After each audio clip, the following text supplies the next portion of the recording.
grateful to the peoples of Mexico, Ecuador, Colombia, Peru, Paraguay, and Brazil who recognize the Holodomor as an act of genocide against Ukrainians. Thank you for your support. And now we will start our roundtable discussion. Today we conduct our session from the Office of Foreign Policy Council, Ukrainian Prism. Now I will pass a word to one of the experts of this think tank. Please, Alexander. Yeah, good afternoon, everybody. Thank you for being here. Thank you for joining Ukrainians in their efforts, both intellectual and diplomatic efforts to stop Russian aggression. Well, basically, I have, I suppose, no more than 1 minute just to represent our work and encourage you to make closer ties with us and maybe to find some closer cooperation opportunities for both of us. Well, Foreign Policy Council Ukrainian Prism is one of the leading Ukrainian think tanks when it comes to foreign policy. We've been actively working in the field since 2015, and by that time we have already created a network of communications, of contacts, of stakeholders that are ready to accept our analysis and who are ready to hear us, and we are grateful for being heard. First of all, we are concentrating on creating an intellectually infused and analytically grounded foreign policy for Ukraine and for our foreign partners. We're closely working with the Ukrainian Ministry of Foreign Affairs, with the Ukrainian Ministry of Defense, with the National University for Defense of Ukraine, with MPs, both from Ukrainian parliaments and from our partner country parliaments. We are also closely in touch with both Ukrainian embassies abroad and foreign embassies in Kiev. And our main goal, as I have already stated, is not only communication, not only spreading information, but also helping to make more appropriate, more thoughtful decisions for our stakeholders to represent Ukraine in foreign relations, especially on analytical level, and to create an image of a new international system and foreign policy through the lens of Ukrainian prism. We will be grateful for your contacts. We will be grateful for your interest. Thank you for joining today. Thank you for your attention. Let's get in touch. Thank you, Alexander. Today our panel discussion will be focused on the role of the Ukrainian diaspora in the improving, strengthening Ukrainian influence in the region. And I am pleased to invite to say greeting words Professor Pedro Lilik, President of Ukrainian Central Representation of Argentina. I think Pedro isn't here. Oh, not just here. Okay, I'm sorry. So let's start our work. And I'm pleased to invite Claudio Cavalcante Jr., PhD candidate, Federal University, Rio de Janeiro, Brazil. You're welcome. Claudio, please unmute yourself. Okay. Привіт. Can you hear me? Yes, loud and clear. Вітаю, добрий день. Дуже дякую for the invitation, especially for Ivan Fechko for the invitation, to my friend Oscar Zlushenko, who gave me make possible this contact. My name is Claudio Cavalcante Jr. I'm Brazilian. I'm an anthropologist, PhD candidate in Federal University of Rio de Janeiro. I am from Rio de Janeiro, but I live since 2010 União da Vitória, Paraná State, Brazil, next to Ukrainian church, Square of Ukraine, Ukrainian club, and even Ukrainian street. I study Ukrainian diaspora in Brazil, politics, relationship between Ukrainian Brazilians and the Brazilian state, and the visibility of Ukrainians. Glad to be part of this event on this very important day, the Holodomor Memorial Day. I just want to say some words about Ukrainian in Brazil, and after the next event, I will present some issues, important issues about my research right now. There are in Brazil around 600,000 Ukrainian Brazilians or descendants of Ukrainians, the majority of whom descended from Ukrainian immigrants who came from the region of Galicia. Immigratory waves since the end of the century, the 19th century, similar among several American countries like Canada, United States, and Argentina. They were established in Brazilian regions in the south of this country, of my country, above all on the state of Paraná, but also in the north of Santa Catarina and the region of Porto Alegre, capital of Rio Grande do Sul, São Paulo too. Economic issues are the main reason for Ukrainians to come, in particular the search for access to land in a mostly pleasant population.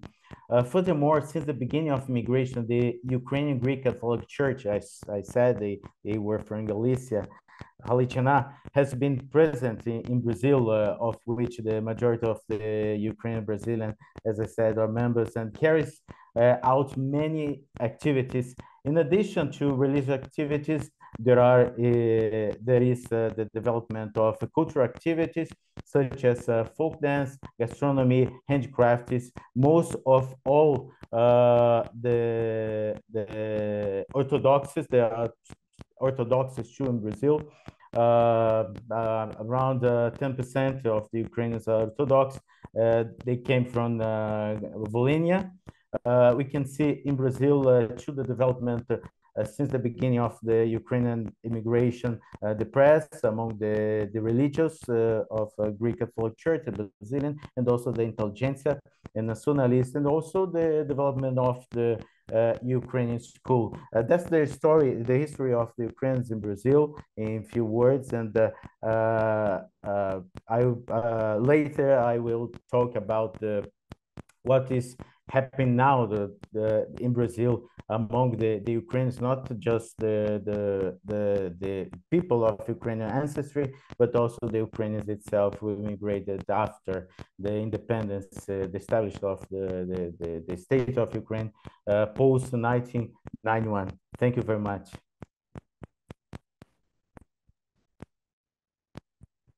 Okay, thank you very much for your introduction, for your report. And now we ask Lesia Koltikova. She is co-organizer of Centro Cultural Україна-Мексикано. Please. Оля. В мене гарний зв'язок, все добре? Так. Buenos días a todos. Saludos desde México, amigos. Шановні організатори конференції, шановні гості, колеги, дякую вам за честь виступати сьогодні перед вами. Я вам розповім про наш винятковий проєкт Українсько-Мексиканський культурний центр, який став своєрідним містком між Україною і Мексикою. Наш центр – це не просто будівля, це душа, яка об'єднує українців та мексиканців, створюючи унікальну спільноту, яка цінує культурні відмінності та спільні цінності. Ми некомерційна організація, офіційно зареєстрована в Мексиці, і ми працюємо над тим, аби створити культурний, дипломатичний та гуманітарний хаб, який об'єднує і збагачує обидві наші країни. Цей центр веде свою діяльність у двох ключових напрямках. По-перше, ми підтримуємо українців, організовуємо заходи та івенти, створюємо українську школу для дітей із інтернаціональних сімей, допомагаємо з адаптацією новоприбулих курсами іспанської та програмами асиміляціями, надаємо правову та громадську підтримку українцям, які стикнулися з порушенням їхніх прав тут в Мексиці. По-друге, ми несемо українську культуру в мексиканські маси, запроваджуємо курси української мови для мексиканців, організовуємо традиційні свята, такі як Івана Купала та Різдво, і розповідаємо про зміст цих свят. Ми розширюємо світогляд та поглиблюємо наше взаєморозуміння. Наш центр приваблює відомих особистостей із культурного та освітнього середовища Мексики. До нашої спільноти входять викладачі, відомі артисти, блогери, диригенти та композитори, які вже закохалися в українську культуру, і тепер мексиканці співають наших пісень в університетських залах Мехіко. Ми також горді тим, що як офіційна організація ми співпрацюємо з мексиканським урядом, взяли участь у різноманітних освітніх та культурних заходах, запрошені на ще більшу кількість на наступний рік. Проводимо лекції та майстер-класи для дітей із маленьких містечок. Будемо представляти Україну на найбільшому параді в Мексиці на честь Дня мертвих, і це дуже почесно. Наша мета не лише утвердження української культури в іншій країні, а підтримка міжкультурної взаємодії та взаємоінтеграції. Я ще раз хочу підкреслити, що наша мета – то створення культурного та дипломатичного хабу представництва України в Мексиці та країнах Латинської Америки взагалі. Для цього, зокрема, ми докладатимемо зусиль для перекладу та адаптації актуальних інформаційних продуктів на кшталт нових документальних фільмів та книг про війну та поширення їх серед місцевого населення. Отже, друзі, ми розвиваємо Український мексиканський культурний центр, який відкриває нові горизонти для співпраці. Ми щиро раді новим знайомствам і зв'язкам, запрошуємо усіх бажаючих до комунікації. Дякую вам за увагу. Дуже дякуємо, пані Лесю, за вашу активну громадську позицію. Я думаю, що ми обговоримо всі доповіді, так? Ми обговоримо в кінці нашого круглого столу, де можна буде поставити питання учасникам. Домовились, так? Тоді запрошую до слова Вікторію Яницьку, яка є радником Міністерства закордонних справ Гватемали, представляє благодійну організацію «Країна дитинства» у Гватемалі, є волонтеркою. Прошу, пані Вікторія. Всім доброго вечора, доброго дня. Дуже дякую за запрошення. Мене звати Вікторія Яницька і я вітаю вас з Гватемали. 11 кілометрів різниці між Україною і нами, але ми тут. Трішки про себе. Родом я з села Чаруків Луцького району Волинської області, але так склалося життя, що у 2008 році ми з мамою емігрували в Гватемалу. Я ще досі пам'ятаю, як ми всі родиною в шкільному атласі шукали, де ж знаходиться ця країна. Бо, як знаєте, повсякденного доступу до інтернету просто тоді ще не було. Та й в той час ще не було можливості спілкуватись і підтримувати зв'язок, так як це можливо сьогодні. Мені тоді було 14 років, і світ, і взагалі навколишнє середовище ще сприймалось так достатньо романтично і з почуттям авантюри. Тому в перші роки життя в Латинській Америці у нас були спрямовані просто на виживання, в прямому сенсі цього слова. Але я це зрозуміла тільки потім, бо тоді в нас часу взагалі на роздуми, осмислення, всього того просто не було. Я ніколи не думала, що прийдеться працювати, щоб могти заплатити і закінчити школу. Але, чесно кажучи, я знаю, що було важче моїй мамі, з якою ми певний час навіть бачились тільки у вихідні через різний графік роботи. І так минав час, і місяці, як то кажуть, складалися в роки. Проте кожен раз, коли ми чули слово Україна, наше серце починалося битися швидше. Поняття як українська діаспора в Гватемалі тоді просто ще не було. Я пам'ятаю, що була група людей, переважно з Росії, де до всіх нас зверталися як наші. Але з часом ми все-таки віддали перевагу спілкуванню з гватемальцями. Тому навчання в школі, в університеті, робота в різних закладах дали мені змогу також знайомитись з культурою мешканців Гватемали, пізнати більше їхній менталітет і так само розповідати про країну, наш спосіб життя, звичаї. Я пам'ятаю, що ми навіть святкували Різдво 2 рази в рік. В Гватемалі більшість людей – це католики, тому 24 грудня нам давали куштувати гватемальські тамалі, скажімо, українські голубці. А 7-го ми пригощали їх кутею. І так з часом Гватемала стала для нас також другою батьківщиною. Та, на жаль, як то кажуть, саме важкі ситуації частіше за все об'єднують нас сильніше.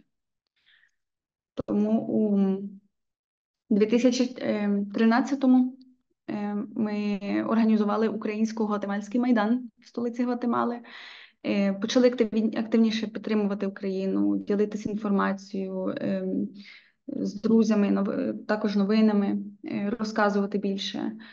У 2014-му також мали змогу підтримати протест проти анексії Криму в Буенос-Айресі в Аргентині. Ну і 24 лютого 2022 стало також переломним моментом не тільки для України, а й для світу. До Гватемали, я пам'ятаю, почали прибувати перші українці-біженці, і за підтримкою консульства українського тут в Гватемалі ми змогли також їх підтримати в приїзді, перекласти, допомогти заповнити документи, зорієнтовувати їх в міграційній ситуації. Тому наша роль як української діаспори – це спрямовувати увагу не на відмінності, а на речі, які нас поєднують. Бо війна навчила нас цінувати і любити, як ніколи раніше. Жити сьогоденням, навчила нас бути сильними, перетворювати ту всю біль на силу, щоб рухатись вперед. І одним з найбільших викликів стало, я думаю, що для всіх представників діаспори в Латинській Америці, це стало розтлумачення тез російської пропаганди, спрямованої на спотворення подій і підкреслення власної ролі як стабілізуючого фактора. Та незважаючи на нашу кількість в цій частинці світу, бо за 15 років в нас тут організованої групи є людей 10, ми все одно прагнемо зміцненню зв'язків дружби і союзу між двома країнами. І засоби масової інформації, інші джерела інформації відіграють вирішальну роль у сприйнятті глобальних фактів, розумінні та повазі між різними народами. І з огляду на обставини, що склалися, надзвичайно важливо сприяти збалансованому і точному висвітленню подій в обох напрямках. І тому наш обов'язок – це розповсюджувати об'єктивний контент і інформацію через статті, аналітику, репортажі, і також створювати оцей простір для діалогу, для прямого спілкування між громадянами наших країн. І мені подобається ця фраза Сократа: без дружби жодне спілкування між людьми не має жодної цінності. Гватемала і Україна – це дві країни з багатими культурами і традиціями, історичним минулим. Обидві країни мають унікальні і складні характеристики. У 90-х і Гватемала, і Україна переживали внутрішні політичні, економічні і соціальні зміни. Гватемала тоді перебувала в перехідному періоді після внутрішнього збройного конфлікту. А ми мали утвердитися як незалежна держава з усіма викликами, які це тягнуло за собою. І зараз Гватемала стала однією з перших латинськоамериканських країн, яка висловила відкрито свою підтримку Україні з початком повномасштабного вторгнення. І я свідок того, що і в українців, і в латиноамериканців ми маємо щось, що виходить за межі кордонів. І те, що ми цінуємо в цьому житті понад усе. І я думаю, що саме це відчуття єдності і співпраці я закликаю розвивати між нашими країнами. Бо неважливо, звідки ми, де ми знаходимося, чи на якій мові ми спілкуємося. Бо саме головніше і самою найважливішою мовою в світі є мова, яка називається любов. Дуже дякую за вашу увагу і слава Україні! Героям слава! Пані Вікторія, дуже дякуємо вам за презентацію вашої групи і ту діяльність, яку ви проводите в Гватемалі, спрямовану на популяризацію нашої культури, історії, більше знань про Україну, про російську агресію. Зараз ми запрошуємо до слова Олега Василенка, який є почесним консулом Федеративної Республіки Бразилія в місті Дніпро, Україна. Вітаю всіх, слава Україні. Мене чути нормально? Так. Радий вас всіх бачити і дякую за запрошення. Дуже приємно приєднатися до української спільноти світової. По-перше, хочу зазначити, що до підготовки сьогоднішнього стріму я звернувся до нашої діаспори, до голови діаспори в Бразилії, пана Віторія Соротюка, і він висловив свій жаль, що не зможе сьогодні приєднатися до нас через відзначення роковин Голодомору, 90-х роковин Голодомору українського. І я приєднуюсь до нього. Хочу висловити жаль і схилити голову на пам'ять мільйонів замордованих голодом українців і мільйонів ненароджених українців, що так чи інакше впливає на сьогоднішнє ДНК нашої нації і на сьогоднішні історичні і геополітичні події в Україні. Від себе хочу так само для мене особисто в ці дні, саме в ці дні я відзначаю свою особисту дату 10-річчя знайомства з українською діаспорою в Бразилії.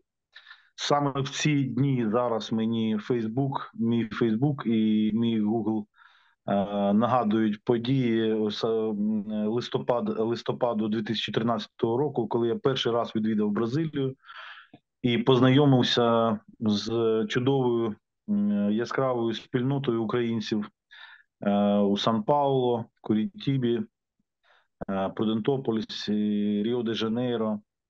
Ось у мене була дуже цікава мандрівка, ось під час якої я познайомився з лідерами громадськості, з релігійними лідерами, з посольством України в Бразилії, і відвідав багато місць, і був відверто дуже сильно вражений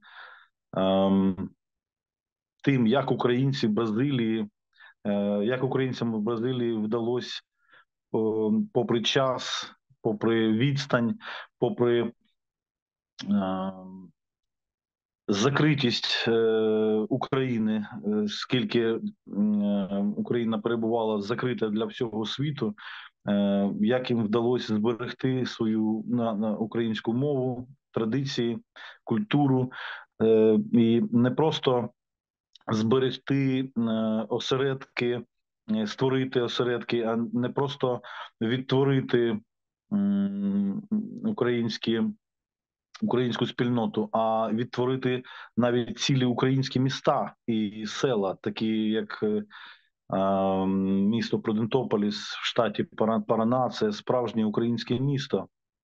Ось, і мені дуже приємно, я пишаюсь цим знайомством. Ще особливо, що хочу сказати для себе, те, що це знайомство з українцями Бразилії стало для мене насправді доленосним, тому що я в 2013 році перший раз відвідав Бразилію як російськомовний українець із міста Дніпра.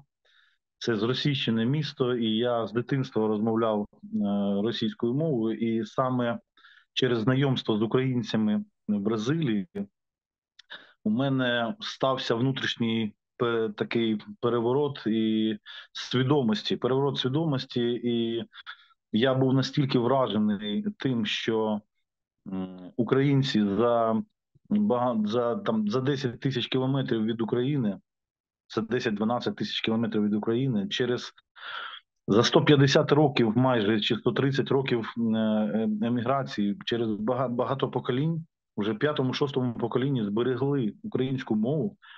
І мені стало відверто, можна сказати, соромно за себе, за своїх співгромадян зі сходу України. Ось, і так почався мій власний шлях до українізації. Сьогодні я вже 2 роки як повністю україномовна людина, і я завдячую цьому саме Бразилії, саме українським бразильцям чи бразильським українцям. До речі, хочу сказати ще, що пишаюсь знайомством і дружбою з українською діаспорою, що саме через те, що це єдина діаспора у світі, яка насправді гідна і заслужила термін «бразильська Україна». Тому що, як я сказав, що змогла витворити не просто осередки, а українства, але й міста і села України в Бразилії. Щодо теми нашої сьогоднішньої зустрічі, про вплив української діаспори в Латинській Америці, я хочу зазначити, що сама діаспора, на мою думку, є одним із ефективних інструментів впливу на суспільство та публічні органи. Сама діаспора є інструментом поширення інформації, культури, звичаїв та створення своїх етнічних середовищ. Люди, об'єднані в діаспорі, мають спільне походження, яке вони активно підтримують, оскільки діаспоряні часто є іммігрантами не з власної волі і гарного життя, а з примусу, обставин. І такі люди, як ніхто, цінять свої коріння та походження, створюють свої організації, об'єднуються в групи, розвивають культуру та традиції на території свого перебування. Такі їх організації часто є потужними та розвиненими, і їх часто підтримує місцева влада. Представники діаспор часто є членами місцевих організацій при радах чи засідань органів публічної влади. До їх думки прислухаються та шанують, оскільки вони являють собою інколи значне представництво суспільства. Українська еміграція в 3 основних країнах Бразилії, тільки Бразилія, Аргентина і Парагвая становить близько 1 мільйона осіб. Переважну більшість цієї еміграції складають емігранти з першої великої хвилі, нащадки емігрантів з першої великої хвилі еміграції наприкінці 19 століття. Таким чином, це українці, які вже є частиною латиноамериканського суспільства, оскільки їхні діти, онуки та правнуки жили тут і перебувають у відносинах з іншими етнічними групами в процесі мішаної генерації. Українці, які спочатку були переважно фермерами, зараз складають значну частину середнього класу, професіоналів, таких як лікарі, інженери, юристи тощо. Присутність української імміграції залишила багато слідів як у архітектурному ландшафті з візантійськими куполами церков, наприклад, так і в ароматах кухні. А їхні нащадки відзначились і користуються повагою в усіх сферах. Щодо української діаспори в Бразилії, яка налічує від 500 000 до 600 000 мешканців, від 500 000 до 600 000 мешканців Бразилії мають українське коріння.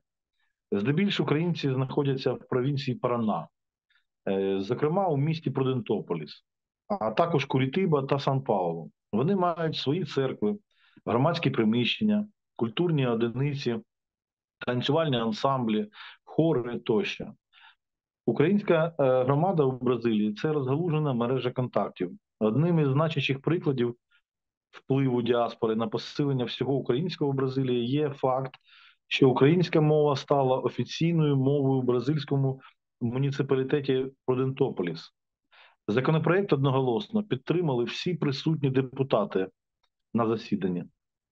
Новий закон відкриває нові можливості для обміну спеціалістів, навчання молоді та на університетському рівні в Україні або ж за допомогою електронних засобів. Хочу додати, що у місті Дніпро за ініціативою нашого консульства, почесного консульства Бразилії у Дніпрі, ще 2017 року був відкритий українсько-бразильський центр на базі університету митних справ та фінансів. Це перетворилось в дуже потужний орган взаємодії і співпраці не тільки з українською діаспорою, але й на міжуніверситетському рівні. Так, вже в 2018 році ми організували і здійснили потужний візит представників української освіти в міста Ріо-де-Жанейро і Сан-Паулу на всесвітні освітні ярмарки освіти з міжнародної освіти, де пропагували, промотували українську освіту на цих потужних освітніх форумах. Ось, і залучили певну кількість студентів з Бразилії на навчання в Україні. І навіть досягли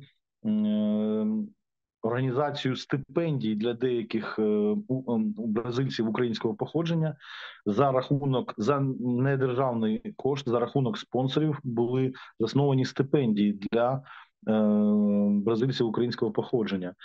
Між університетом Сан-Пауло і Ріо-де-Жанейро досягнуті певні підписані декларації про співпрацю і про взаємне онлайн навчання, про академічну мобільність між деякими університетами Дніпра. Але, на жаль, на сьогодні це якраз сталося перед війною, перед початком повномасштабного вторгнення, і на сьогодні вони трошки на паузі, ці питання, але ми обов'язково їх підтягнемо у найближчий термін. Також завдяки українсько-бразильському центру ми регулярно проводимо потужні заходи з популяризації бразильської культури в Україні. Ми знайомимо із бразильською кухнею, з бразильським кіно, з бразильською літературою, ось, а також з актуальними подіями серед українців діаспори, української діаспори в Бразилії. І головне, що мене надихає, я повторюсь ще раз, я цим надихаюсь прикладом українців в Бразилії, збереженням української культури, надихаю цим прикладом своїх співгромадян і містян у місті Дніпро. І я вам скажу, що це має дуже потужний резонанс навіть в нашому далекому східному, скажімо так, в місті. Ось чудовий приклад для українізації містян Дніпра. То от такий ще, можна сказати, вплив навіть не тільки на бразильське суспільство, а й на українське суспільство сьогодні так впливає українська діаспора. Дякую вам за увагу. Дякую, пане Олеже. Ваша доповідь вже породила питання, але ми їх поставимо вже наприкінці, як заслухаємо всіх доповідачів. And now I'm pleased to invite Ariadna Ediciones, journalist, radio program Ucrania habla y canta, Argentina. Привіт, добрий день, тут у Аргентині. Я буду говорити по іспанську мову, бо дуже не вимовляю українську мову, ще мені треба вчитися багато. Дуже дякую, що Іван запросив мені на той зустріч.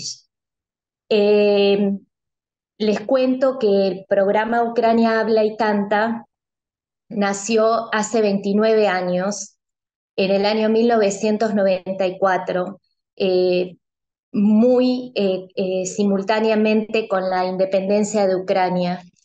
Y a partir de ahí el objetivo fue hacer conocer que Ucrania es un país libre, soberano, independiente, que tiene su cultura. Y bueno, a través de este espacio que llevamos todos los domingos 1 hora al aire, jóvenes de la tercera y cuarta generación de aquellos inmigrantes que llegaron a la Argentina, específicamente a la provincia de Buenos Aires, la ciudad de Berisso, de la cual yo radico, y con el aval siempre de este programa de la Asociación Ucrania de Cultura Prosciuta, de la filial de Berisso también. Con el apoyo de ellos hemos podido a lo largo de todos estos años mantener en forma constante la difusión de todo lo inherente a Ucrania, no solo desde lo cultural, desde lo gastronómico, desde lo histórico, desde lo geográfico, desde la música, sino también desde las entrevistas. Lamentablemente, a partir del 24 de febrero del 2022, nos vimos obligados a darle otro marco al programa, en donde no dejamos ni un solo domingo de hablar de la situación que atraviesa Ucrania. Hemos contado con la participación de muchísimas personas, de periodistas, no solo a nivel internacional, sino también a nivel nacional, y siempre haciendo hincapié en la situación que está atravesando hasta hoy día Ucrania. También, como dato no menor, fue difícil, si se quiere, ustedes saben que la Argentina fue uno de los países que nunca en primera instancia se ha manifestado en contra de la invasión rusa. Fue difícil para nosotros seguir haciendo esta difusión, ya que el propietario de la emisora a la cual nosotros tenemos el programa es afín al gobierno de turno, ¿no? Pero bueno, por suerte el presidente electo hace unos días en su comunicación con Zelensky manifestó su apoyo total y absoluto, que para nosotros como los descendientes que somos más de 200.000 en la Argentina, estamos muy satisfechos. Seguramente con todos los que están presentes los voy a tratar de contactar para que en algún momento me cuenten sobre lo que hacen en América Latina por Ucrania. Creo que todo lo que hacemos, aunque sea muy poquito, sirve, y de esa manera no vamos a dejar de que la gente siga conociendo a Ucrania. Yo tuve la posibilidad de conocerla en los 10 años de la independencia. Tengo mi familia está en la región en Codomeia, en Ivano-Frankivsk, con las cuales tengo contacto y con los cuales en algún momento estimo poder volvernos a encontrar. Así que bueno, todo suma, aunque sea muy poquito lo que hacemos, pero les quiero contar que salvo 2 de las personas que hacemos el programa, el resto no conoce Ucrania, solo conoce a través de lo que nuestros abuelos nos contaron. Y así es como nosotros aprendimos el idioma, y eso para mí es muy valioso, haber tenido la suerte de que mis abuelos paternos y maternos me hayan inculcado el idioma, aunque repito que me falta pulirlo bastante más, y bueno, siempre todos juntos trabajando y en ese sentimiento. Un día muy triste hoy, los 90 años de la conmemoración del Holodomor. Mañana estaremos aquí celebrando un oficio religioso en la iglesia Nuestra Señora de la Asunción, que pertenece a la comunidad basiliana, en idioma ucranio, por supuesto, y después una panajeda. Y obviamente que también en nuestro programa lo vamos a ir hablando. Gracias por el espacio. Sigamos por Ucrania trabajando, aunque sea poquito, todo suma. Slava Ukraini. Wow. Героям слава. Gracias, thank you very much. And now we start our next panel, discussion, we start our discussion. I think that now we can raise your hand and or either in chat. Or write in the chat. А я тим часом маю вже перше питання, якщо можна, до наших колег, пані Лесі, яка представляє культурний українсько-мексиканський центр, і до пані Вікторії, яка представляє організовану групу українців в Гватемалі. Скажіть, будь ласка, от на початку повномасштабного вторгнення ми знаємо, що до Мексики, до країн Центральної Америки потрапили групи біженців, українських біженців, жінок з дітьми, Також деякі українці перебували там на відпочинку, так, в Мексиці. Скажіть, будь ласка, чи відомо вам, по-перше, скільки зараз в статусі біженців перебуває українців в тих країнах, які ви зараз представляєте? І чи є проблеми, скажімо, з якими проблемами вони стикаються? Чи можете ви про це щось сказати?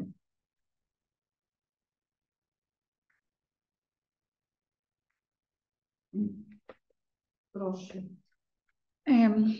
Вітаю знову. І знаю, що на початку масштабного вторгнення до Гватемали прибуло приблизно 30 людей з України. Так, це були жінки і діти. В більшості з них тут вже були родини, тобто вони мали до кого їхати. Було в нас тільки людей 5, напевно, що приїхали просто так, бо, як знаєте, Гватемала – це не одна з країн, куди можна просто так і дешево переїхати. Це дуже далеко, тому не кожен дає такий крок, скажімо так. Але Гватемала з своєї сторони для українців спростила, скажімо так, цей траміте для надання статусу біженців. Тобто це було простіше для нас тут зробити і дешевше. Тому Гватемала в цьому випадку допомагає нам. І зараз, як я навіть спілкуюся з людьми, з тими, що приїхали, то, якщо чесно, без проблем. Держава в цьому випадку допомагає надання статусу біженця. Дякую. А чи є настрої такі, щоб повертатися в Україну, наприклад, по закінченню військових дій? Чи ви не маєте таких досліджень, не проводили опитування, як зараз це проводять в європейських країнах, урядові опитування, так? Вони проводять спеціально для того, щоб з'ясувати настрої українців. У випадку Гватемали, так як нас тут невелика кількість порівняно з Мексикою, наприклад, до 100, можна так сказати, то в більшості, так як вже в цих людей є родини тут в Гватемалі, то вони залишаються. Проте я знаю випадки, де одна моя подруга приїхала і пробула тут тільки 4 місяці і все одно вернулася. Але якщо чесно, я вам скажу, мені здається, що всі хочуть повернутися. Я хочу повернутися. Я не знаю, коли це буде, але я думаю, що у всіх нас є таке почуття, щоб повернутися. Навіть коли почалась війна, я змогла тут пробути навіть тільки місяць. В мене є маленький син, але ми просто не змогли тут бути. Тому, дякуючи гватемальцям, ми десь за тиждень назбирали до $10 тисяч.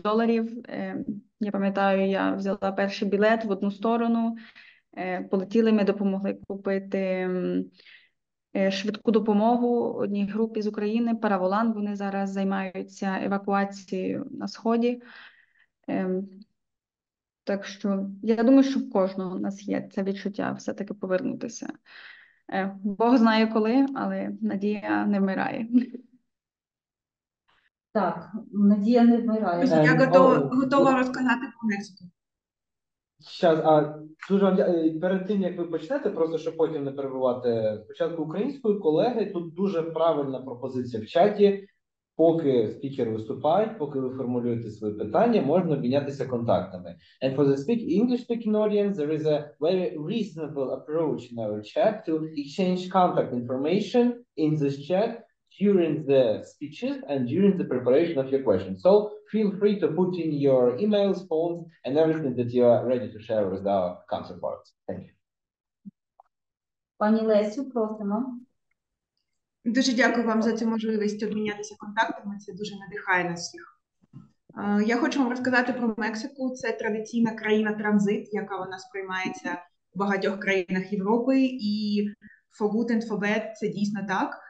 З початку повномасштабного вторгнення дуже багато людей приїхало в Мексику. На жаль, ми не маємо офіційних даних, мова йде про кількасот. Більш ніж 700 українців, вони перебували у лагері біженців, якому ми опікувалися, наша спільнота опікувалась, але їх ціль була перейти у кордон зі Сполученими Штатами.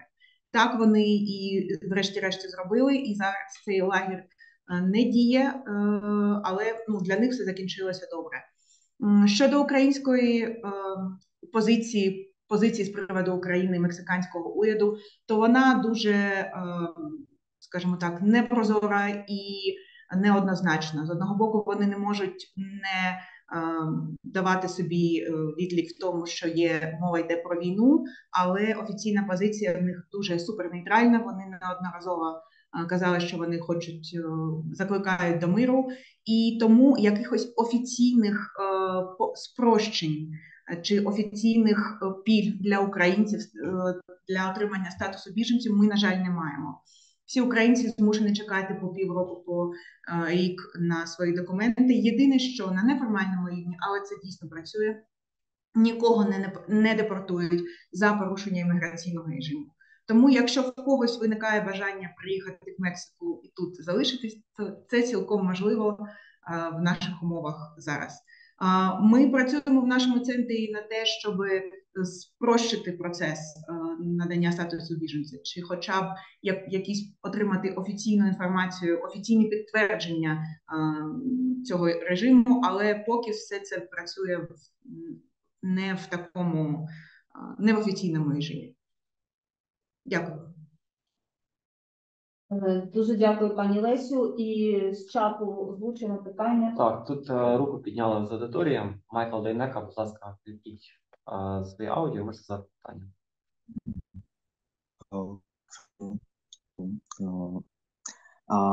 My questions, we know about my questions for Marcos Roberto, maybe.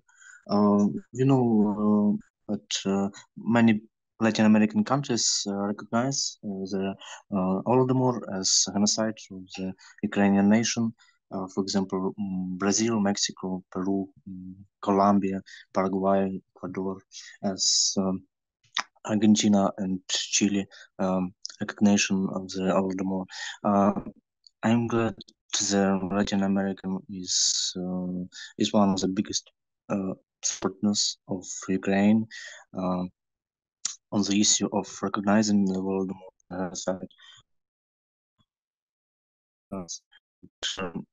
In your opinion, some Latin American countries such as Bolivia, Panama, Uruguay, Guatemala, and especially countries in Central America join the nation. For example, Venezuela and Nicaragua, everything last year, but these previous countries, how do you think this can be explained, and are process taking place there that will help spread information about Ukraine and genocide, Holodomor? Thank you. Okay. I think this question is for Claudio. Yes. About recognition of Holodomor in Latin America. Well, I don't know about the recognition of Holodomor in Latin America, but in Brazil, I might say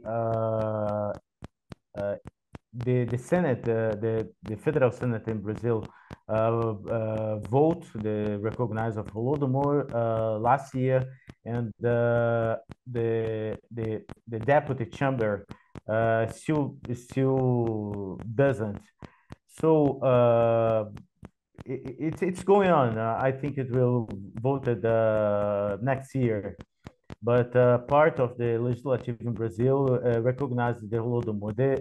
The law project recognizes Holodomor of the Ukrainian nation, Ukrainian people, by the famine, by the Soviet regime, and established the day of the memorial of the victims of Holodomor, like worldwide. The fourth Saturday of November, like today. but the other countries, I really don't know how it's going on, the recognition of Holodomor.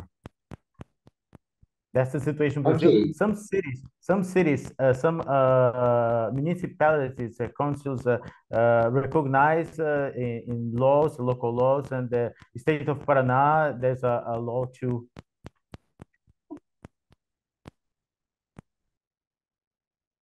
Oh, okay. Thank you very much, Claudia. And now let us proceed with a more, let's say, geopolitical question. I do suppose this question is open for anybody to comment. So please, if you are willing and ready, raise your hand after the question. And so the question is as follows.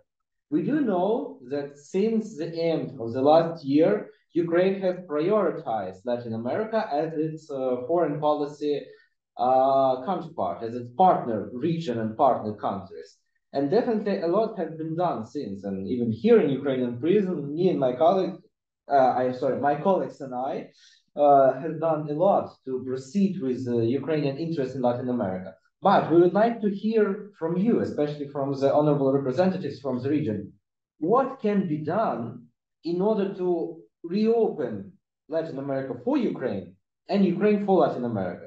You can approach this question from any given side, but considering our topic, also how can diaspora connection help within these issues? How can it be instrumentalized? And what is the, let's say, balance between governmental policy and people-to-people contacts?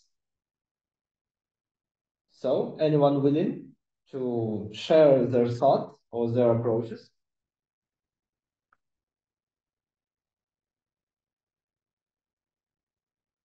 So, as long as we started talking geopolitics, everybody's like, well, maybe not the right time, nor it's the right condition. We should in Ukraine also translate. Окей, добре, а тоді також перекладемо українською.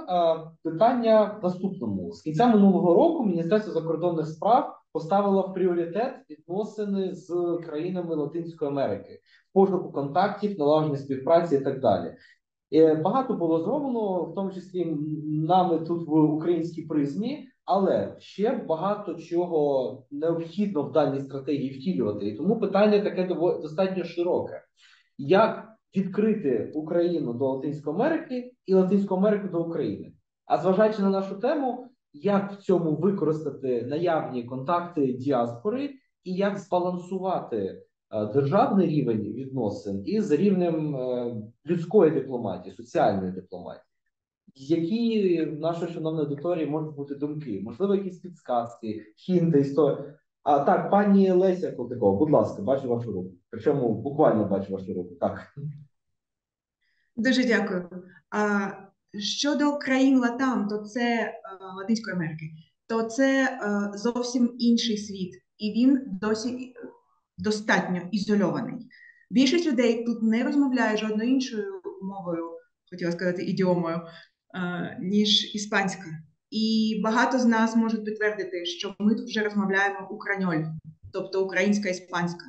Тому перше, що треба, на мою думку, зробити, це забезпечити достатню кількість іспаномовної інформації. На цьому ми хочемо зосередитись в цьому році. Це перекладати фільми про Україну, книжки про Україну, бо люди не мають позиції щодо України, тому що вони про неї нічого не знають. Тому кожної неділі зранку ми виходимо на щотижневий мітинг, щотижневу, як назвати це, демонстрацію, де ми та наші мексиканські друзі, які вже знайомі з темою України, розказують місцевим про Україну, про події, які відбуваються в Україні, про війну, про нашу позицію. Тут багатьох людей питання, чому ми не хочемо миру, і ми пояснюємо, що справа не в тому, що ми не хочемо миру, справа в тому, в той ситуації, яка вона є. Тому ще раз повертаюсь до того, що я казала в своєму докладі, що наша мета – це створити гуманітарний хаб, тобто таку сходинку, на яку Україна може спертися, аби її було більше чутно та видно в країнах Латам.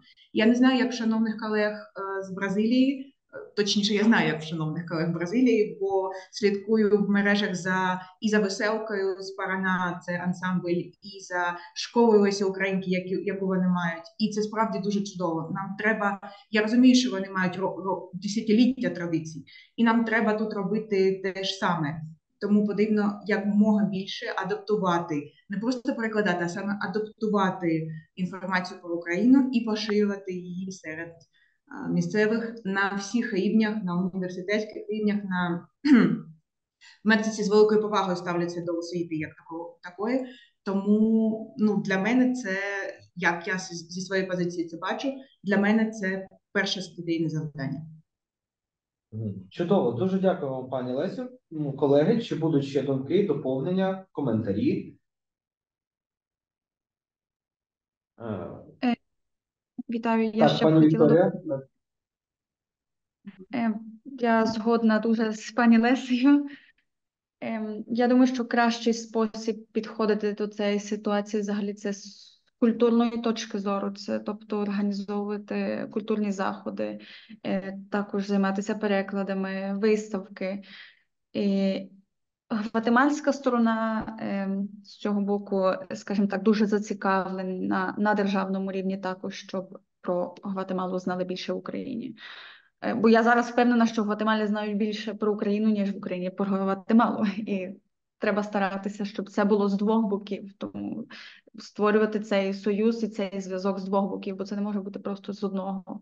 Ми не можемо просити в людей, щоб вони знали про нас, підтримувати нас, коли ми не знаємо їх. Тому, я думаю, дуже важливо висвітлювати також цю інформацію так само і в Україні, і в Гватемалі. Навіть просто так подумати, було б нам дуже приємно, коли в Гватемалі, в гватемальській пресі щось виходить про Україну. Я думаю, що їм це було б теж дуже приємно з такого людської точки зору бачити те саме в Україні.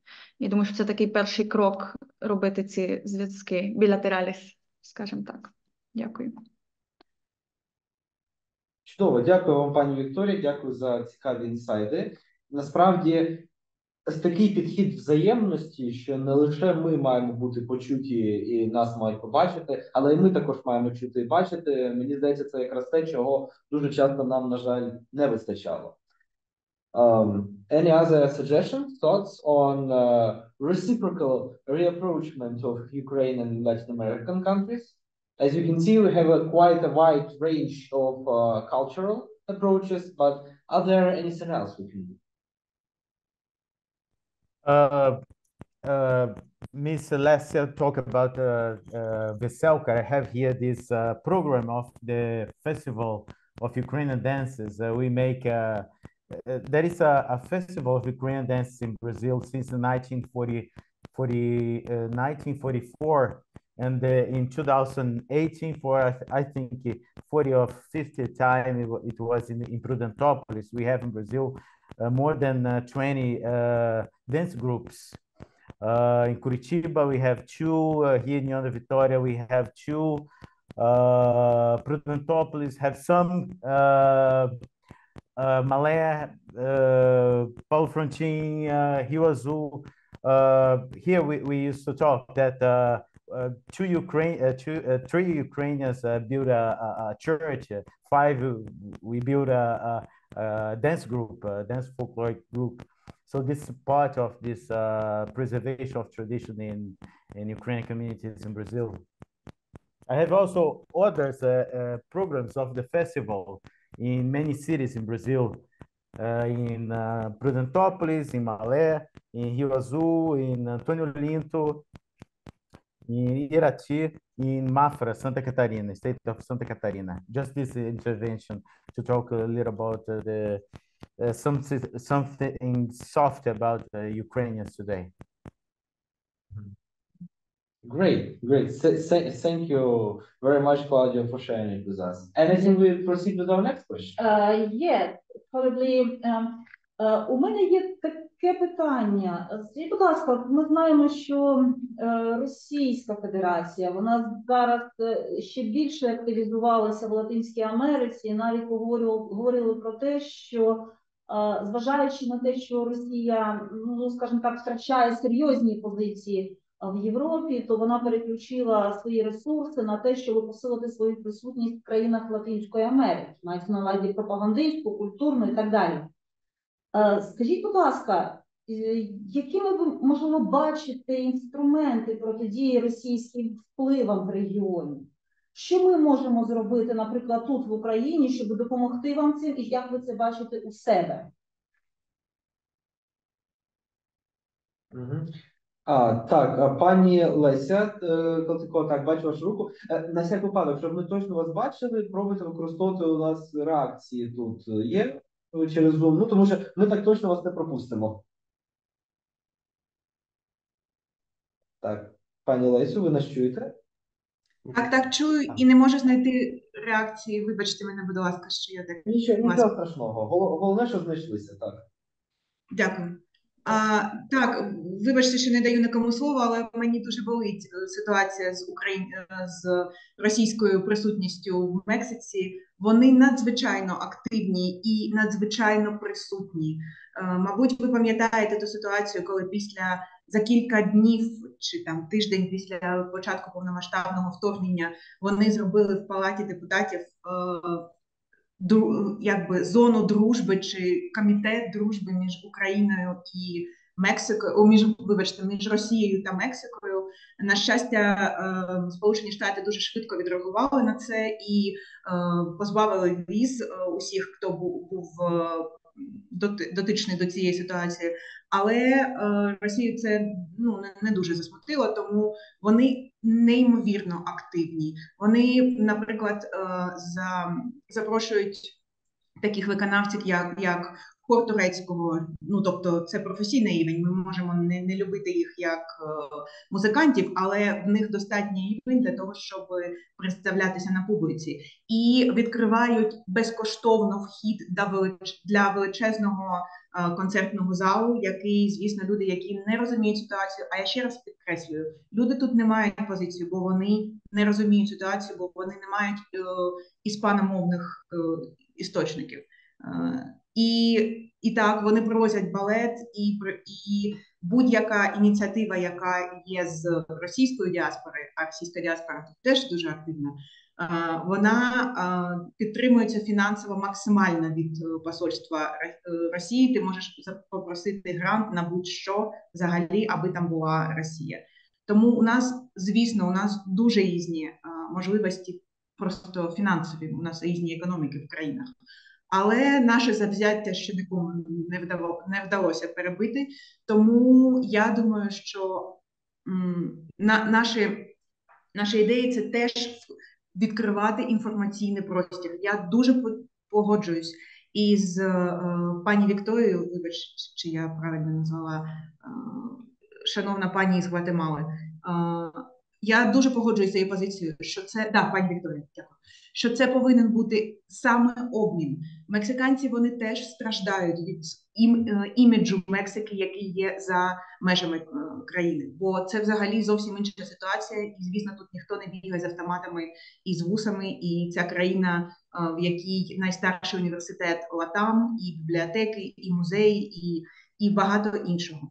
Тому відкривати Україну, відкривати позицію, максимально запрошувати цікавих спікерів. Наприклад, цього року до нас приїздив Євген Малолетка.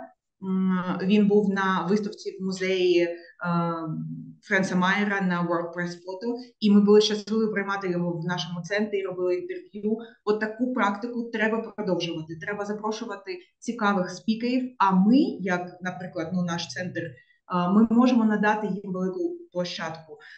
Ми маємо плани запросити багатьох відомих особистостей і предоставити їм, щонайменше представити для них площадку університетів в Мехіко-Сіті. Тому, мені здається, оця позиція, тобто такий план з нашими ресурсами, які на даний момент не дуже великі, він спрацює. Чудово, дякуємо вам, пані Лесю. And now switching once again to English, I noticed a very interesting communication in our chat, and that is why I'd like to transfer this question one more time to Eric Fishuk, who who is making a doctorate research about the relation between Comintern and the Communist Party of Brazil. But basically, in Ukraine, it is a common understanding that speaking of communists, we're speaking about Russians in this regard.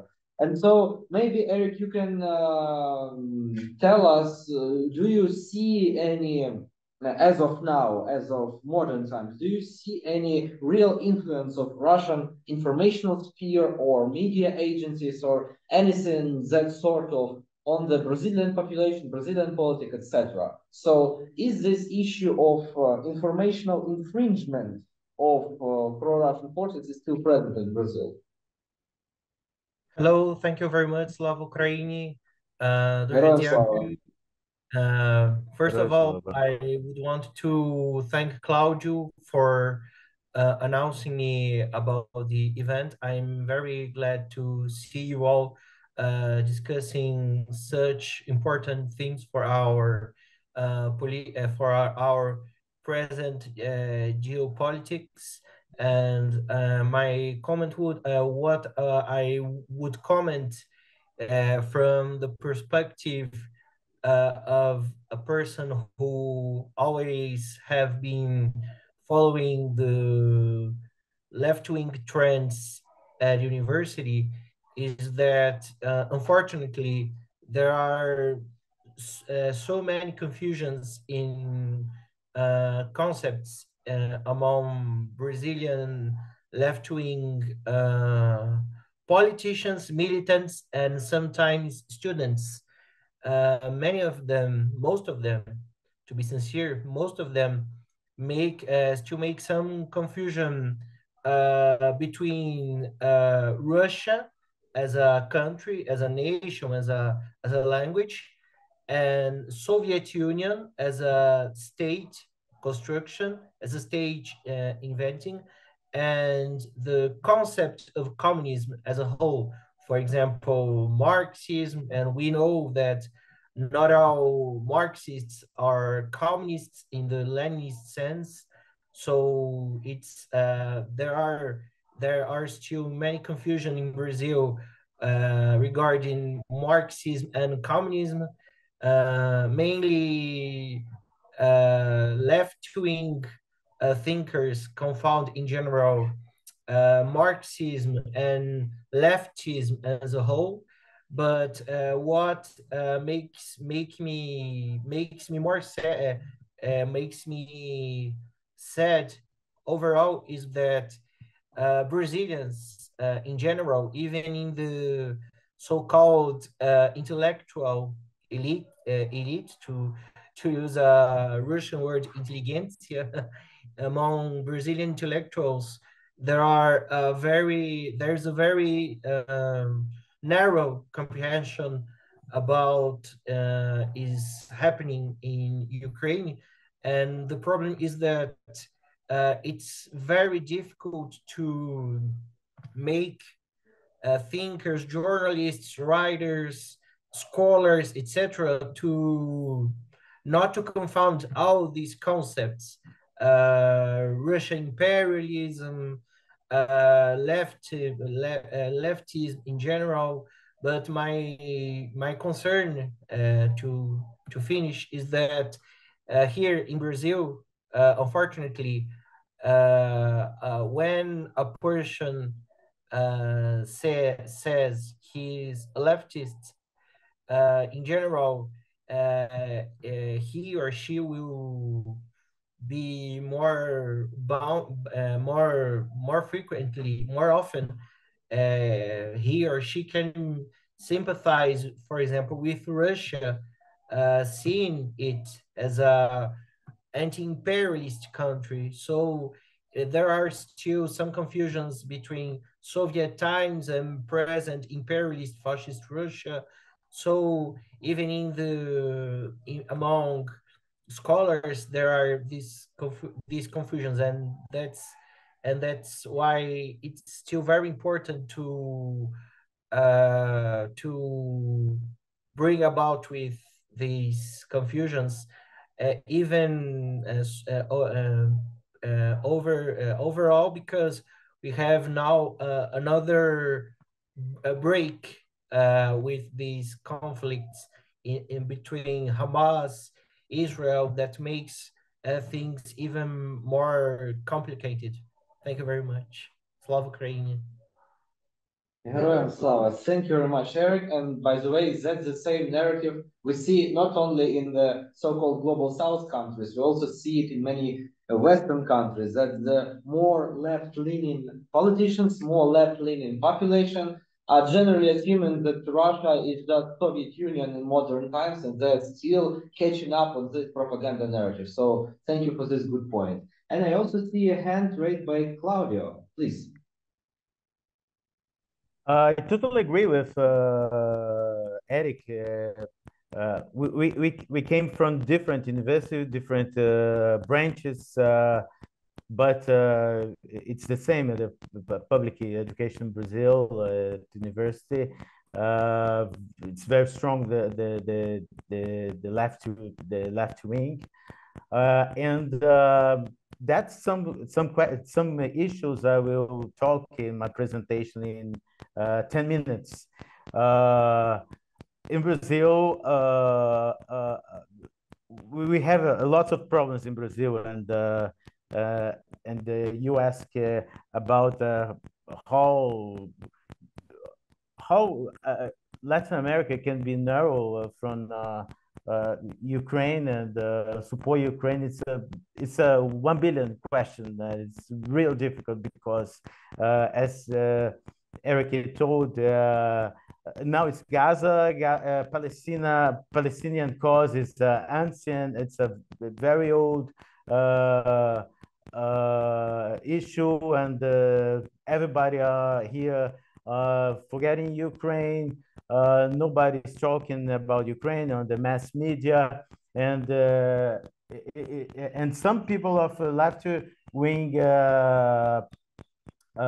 support Russia because see Russia as a Soviet Union, as anti-imperialist against the United States, because the anti-Americanism sentiment is too strong here, and part of the right-wing persons, far right-wing, I mean, support Putin because seems seen as a conservative leader. He fights against the globalist elites from the West. The West is a degenerate culture, and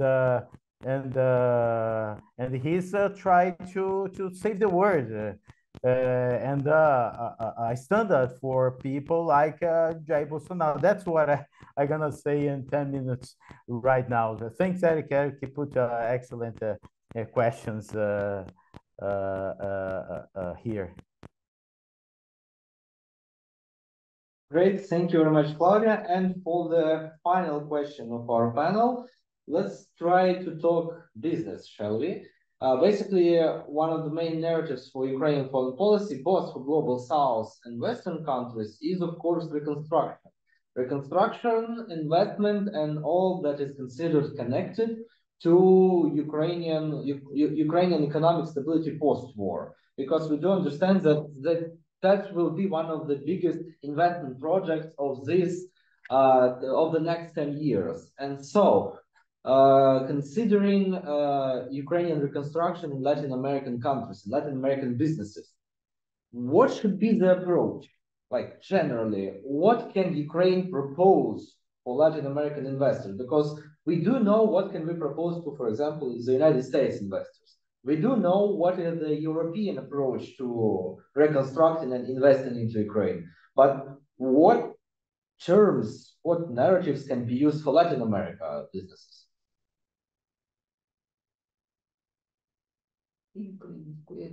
І тепер те ж саме питання українською. Ми розуміємо, що після закінчення війни інвестиції в Україну – це буде такий великий проєкт, так? Тобто ми очікуємо на інвестиційну підтримку з боку наших союзників і дружніх країн, в тому числі з латиноамериканського регіону. Скажіть, будь ласка, чи які підходи, можливо, латиноамериканського бізнесу, чи мали вже таке спілкування, так? Чи десь це хоча б піднімається, чи обговорюється, Чим ми можемо бути цікавими для Латинської Америки от в цей період відбудови? Так? Що готові вкладатися латиноамериканські бізнеси, на вашу думку? Або де нам провести свою домашню роботу, так? Як їх залучити, можливо? Ось так ще поставимо питання.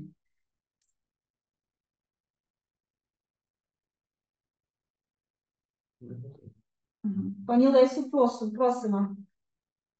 Вибачте, будь ласка, у нас сьогодні конференція з пані Лесею, але я просто дуже якби включена людина. Я думаю, що у України є одне дуже важлива перевага – це технології. Бо, наприклад, в Мексиці технології, вони вторичні. Тобто вони з'являються тільки коли якась інша країна приходить в Мексику і відкриває свої технології. Наприклад, зараз я маю честь працювати в українсько-мексиканській компанії, яка здійснює трансфер високотехнологічного виробництва. Ми виробляємо зарядки для електрокарів для публічного доступу, великі зарядки. І це працює чудово, бо тут нема високих технологій. Високі технології можуть бути трансфером, який прийде в Мексику, а відповідно в Україну прийде фінансування, тому що фінансування тут є. І у мексиканців, звісно, є амбіції стати країною, яка не тільки є виробничим чи технологічним хабом, як зараз, для Сполучених Штатів. І оскільки Сполучені Штати зараз, ви знаєте, відмовляються від такого дуже щільного співробітництва з Китаєм, вони теж шукають нові площини для реалізації своїх проєктів, і Мексика одна з цих площин. Але ще раз, у Мексики є амбіції не бути тільки хабом, а ще й бути якби провідником, тобто робити якісь перші кроки. І тому українські технології можна взаємовигідно обміняти на фінанси для Мексики.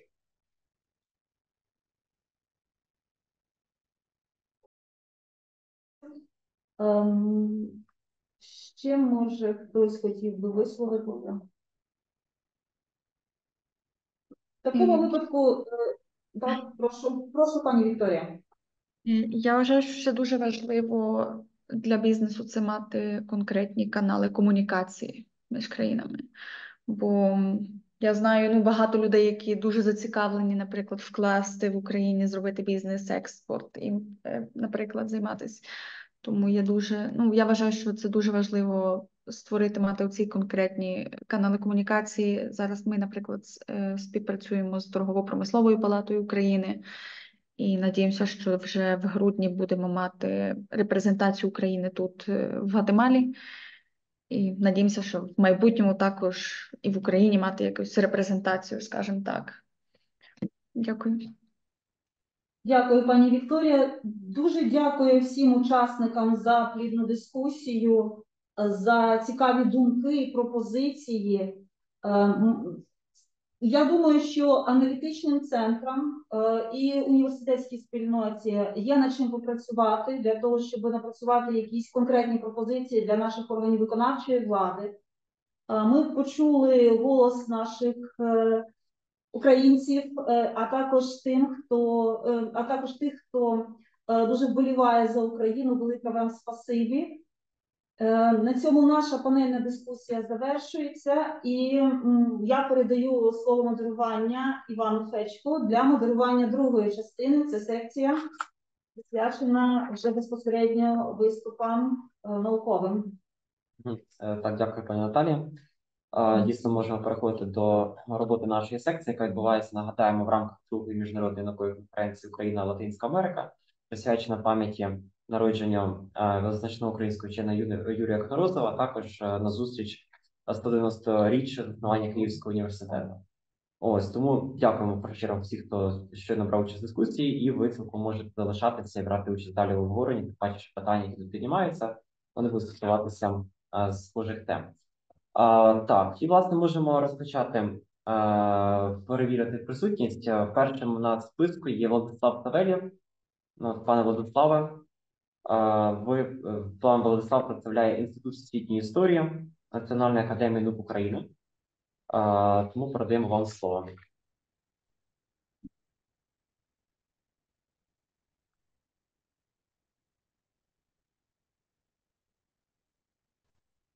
Добрий вечір. Bom dia a todos.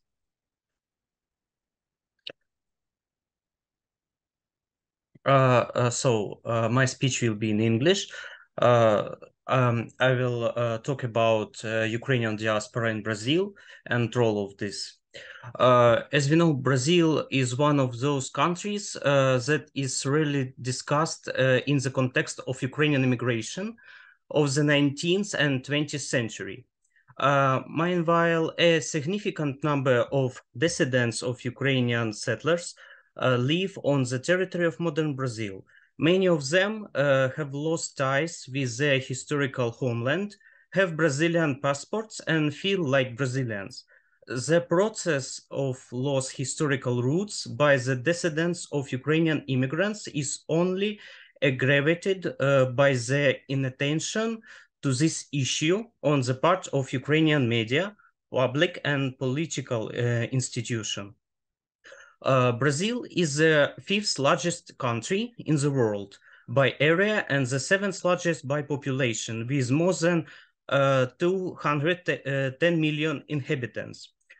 Brazil is the largest country in South America and Latin America in terms of both area and population, the only Portuguese-speaking country in all of America, and the largest Lusophone country in the world. Brazil has the 9th largest economy in the world by nominal GDP and the 7th largest economy by GDP measured by purchasing power parity. Economic reforms brought the country international recognition. Brazil is a member of international organizations such as UN, G20, WTO, and Mercosur, and is also one of the BRICS countries. Brazil's rapid fertility decline since the 1960s is the main factor behind the country's slowing population growth rate, aging population, and fast-paced demographic transitions. Ukrainian immigration to Brazil is a migration movement that occurred in the 19th and 20th century of Ukrainians to various regions of Brazil. Brazil is home to the largest Ukrainian community in Latin America. Scientific articles estimate that between 500,000 and 600,000 Ukrainians and their descendants live in Brazil, most of them in the state of Paraná. There are 3 waves of Ukrainian immigration to Brazil. First wave from 1972 to 1814. The family of Morozovich, who left the Zolochiv region in 1872, is considered one of the first Ukrainian immigrants. In 1876, a group from Bukovina moved to the state of Paraná, and in 1991, another group of Ukrainians founded settlements in the same state near the cities of Palmeiras and Ponta Grossa. In 1886, isolated cases of immigration from Galicia were recorded in the area of the city of Unia da Victoria, near which the settlements of Inácio and Thomas Coelho were founded. However, the mass resettlement of Ukrainians began in 1995. After the abolition of slavery in Brazil, a labor shortage arose and the government began to stimulate migrants financially. The settlers were paid for travel and were allocated from 25 to 50 hectares of land with payment deferred for 10 years. Such condition looked very attractive to landless and land-poor Ukrainians. And from 1995 to 1899, about 15,000 people moved to Brazil, mainly from northeastern Galicia. However, in reality, the lands allocated to the settlers were located in impenetrable jungle, and if Ukrainians were hired by planters, they were forced to pay for food and clothing at such high prices that they found themselves in condition of economic dependence close to slave. In the period from 1897 to 1807, a significant number of Ukrainians, about 1,000 families, moved at their own expense to the Prudentopolis area, as well as in the southern region of the state of Paraná, and in the northern region of the state of Santa Catarina, founding the settlements of Antonio Olinto, Unia de Victoria, Iracema, Marshall Mallet, and Dorizona. Between 1908 and 1914, some 18,500 Ukrainian migrants arrived as part of a campaign to attract labor to build railways between the states of São Paulo and Rio Grande do Sul. They founded Ukrainian settlements in the cities of Campina, Zhugari, and Ereshimi.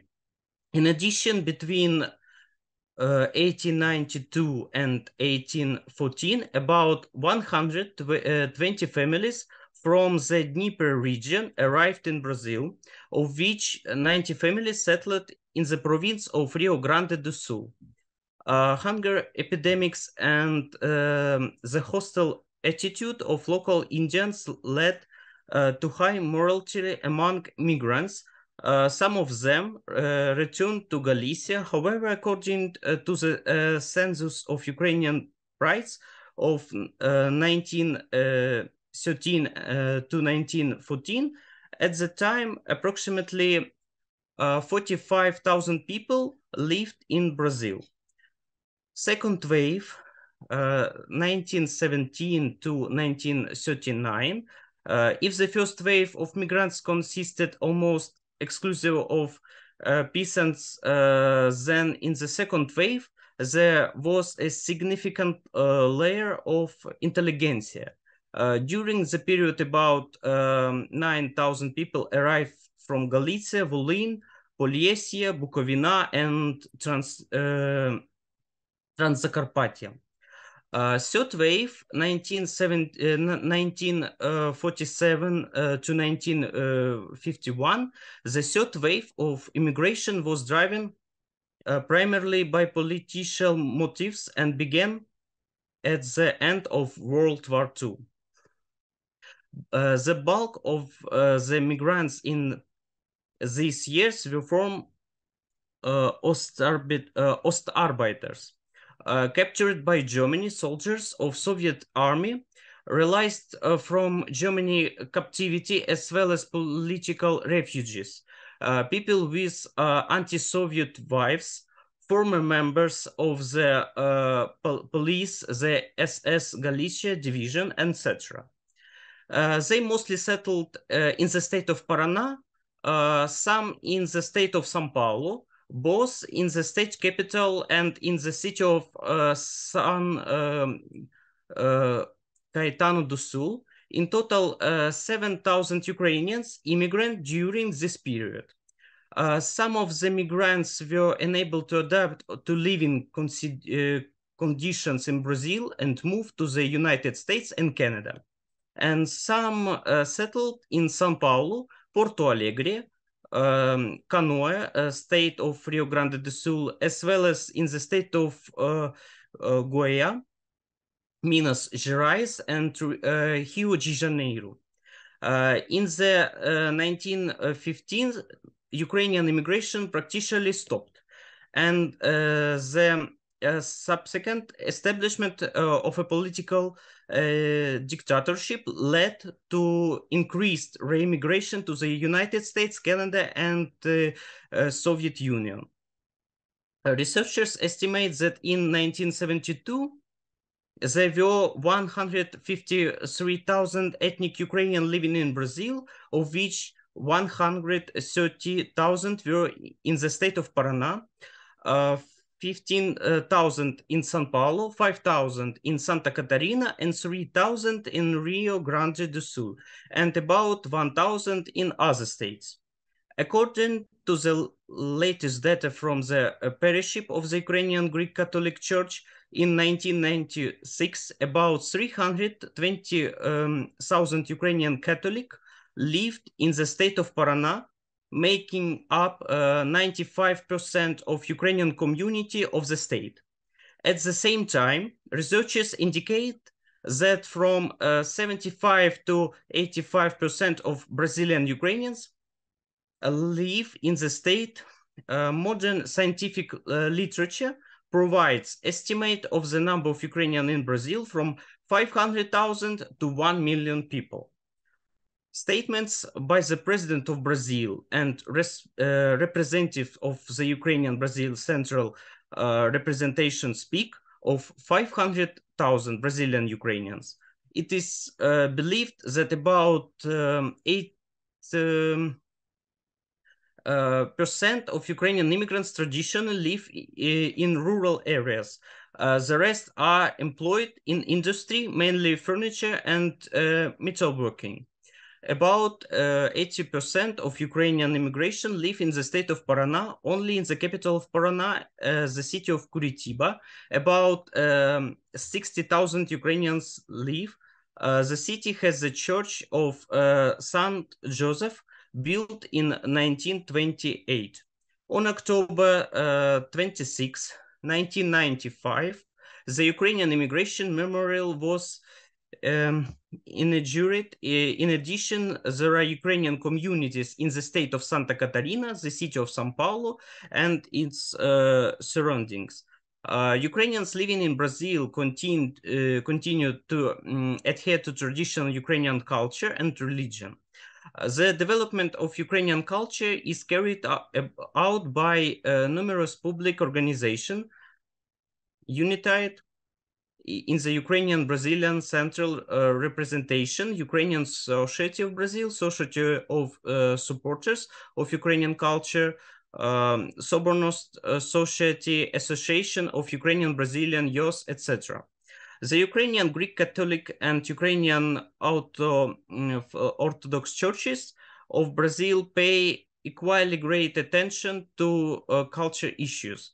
On May 30, 1962, Pope John XXIII issued the bull Qui Divano Concilio, which established the Ukrainian Greek Catholic Church for living in Brazil, transferred on November 29, 1971 into the Diocese of St. John the Baptist in Curitiba.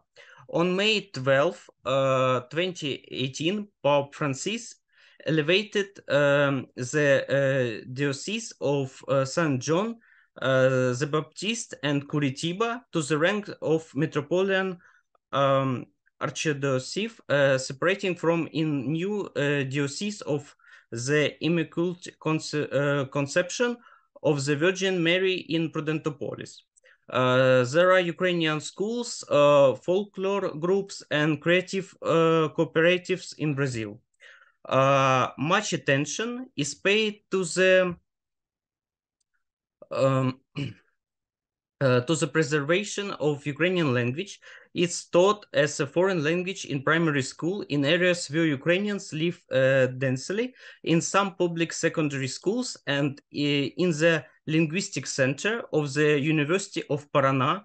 However, from a linguistic point of view, Brazilian Ukrainians belong either to Ukrainian Portuguese bilinguals or to native Portuguese speakers.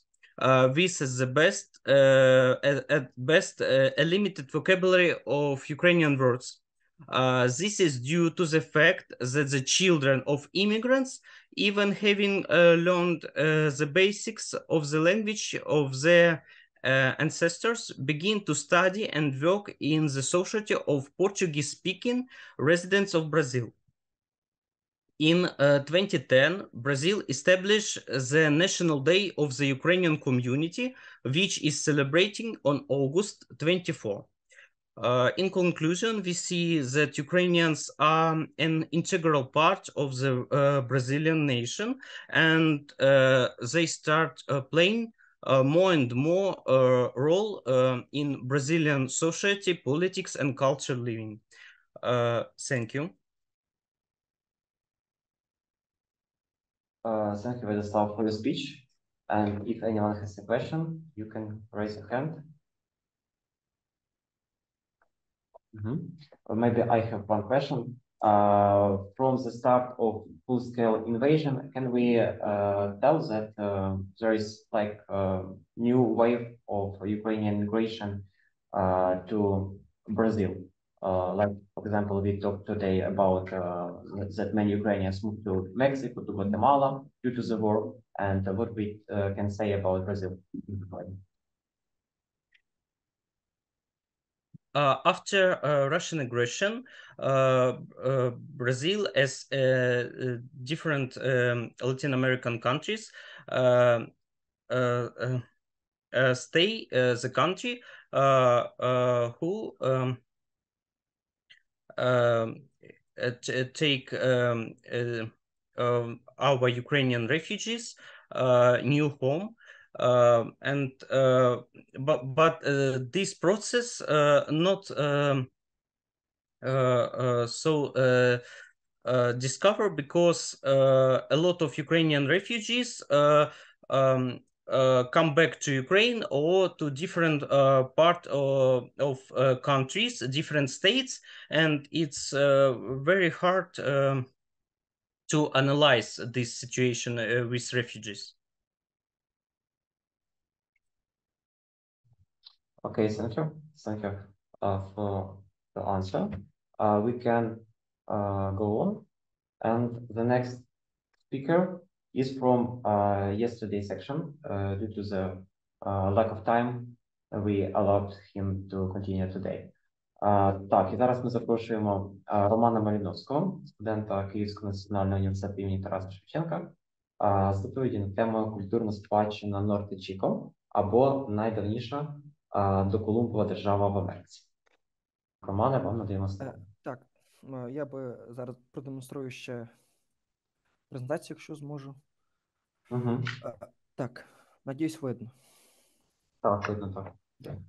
От, то грубо, можна зазначити, що Норте-Чіко, якщо врахувати іменно в роковому аспекті, є першою цивілізацією доколумбової Америки і в загальному першим державним утворенням, і відповідно їхня культурна спадщина є досить широкою і унікальною також в певній мірі, оскільки серед американських цивілізацій подібна культура за рівнем розвитку до, власне, цивілізації Норте-Чіко, або які ще називають, власне, Крала-Суп цивілізація Крала-Супа, власне, по найбільшому місту цієї цивілізації, то взагалі можна значити, що рівень розвитку був досить високий, хоча іменно питання, наскільки ця цивілізація є дещо спірно, про це я зазначу пізніше.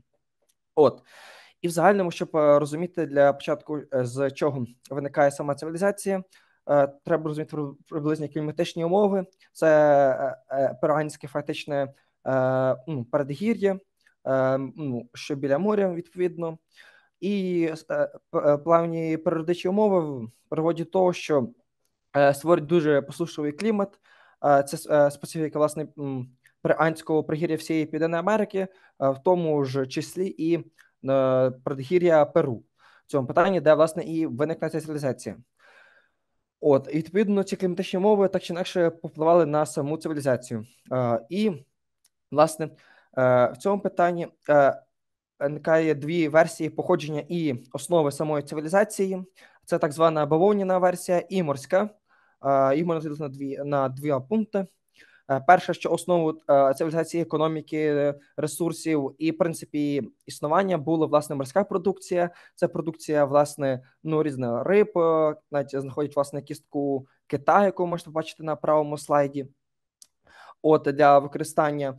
і, в принципі, інші інструменти, музичні інструменти, багато іншого аспектів цієї цивілізації так чи інакше концентруються на довкола моря. Тобто ми можемо бачити багато, власне, знахідок. І, наприклад, рештки тварин, в принципі, ми знаходимо виключно морські, що свідчить про відсутність скотарства як такого, що, в принципі, характерно для всіх американських доколумбових держав, в плані, що спрощених активних лишалами, але вже в держави інків.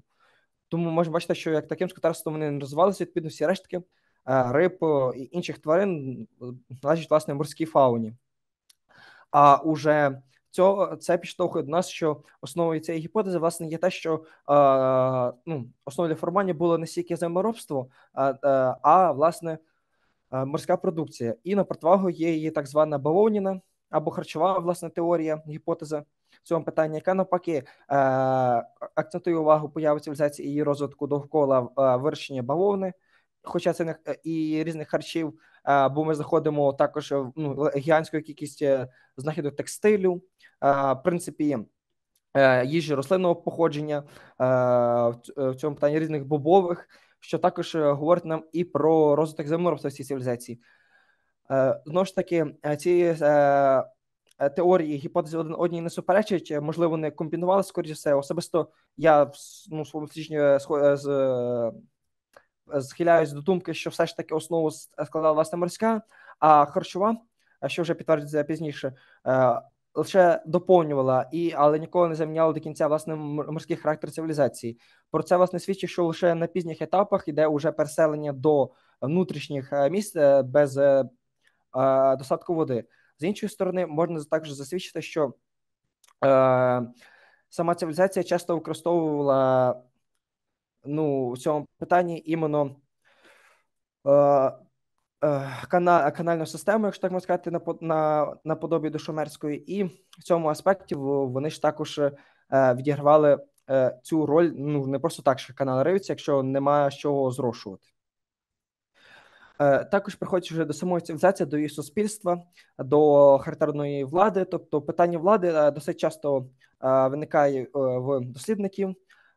Більшість все ж таки сучасних дослідників доходять до такої своєрідної шумерської моделі, тобто до міського, можна сказати, такого своєрідного віччя, зборів, які, власне, формували вже саму ступінь цієї держави, а вже в пізніших етапах могли б формуватися певні правителі, хоча навряд чи влада зосереджувалась в руках якоїсь одної людини, можливо, це було двоє або інше. Про це сказати досить важко, оскільки іменно писемних згадок таких у нас немає про цю цивілізацію. Відповідно, про їхній соціальний устрій сказати дуже важко.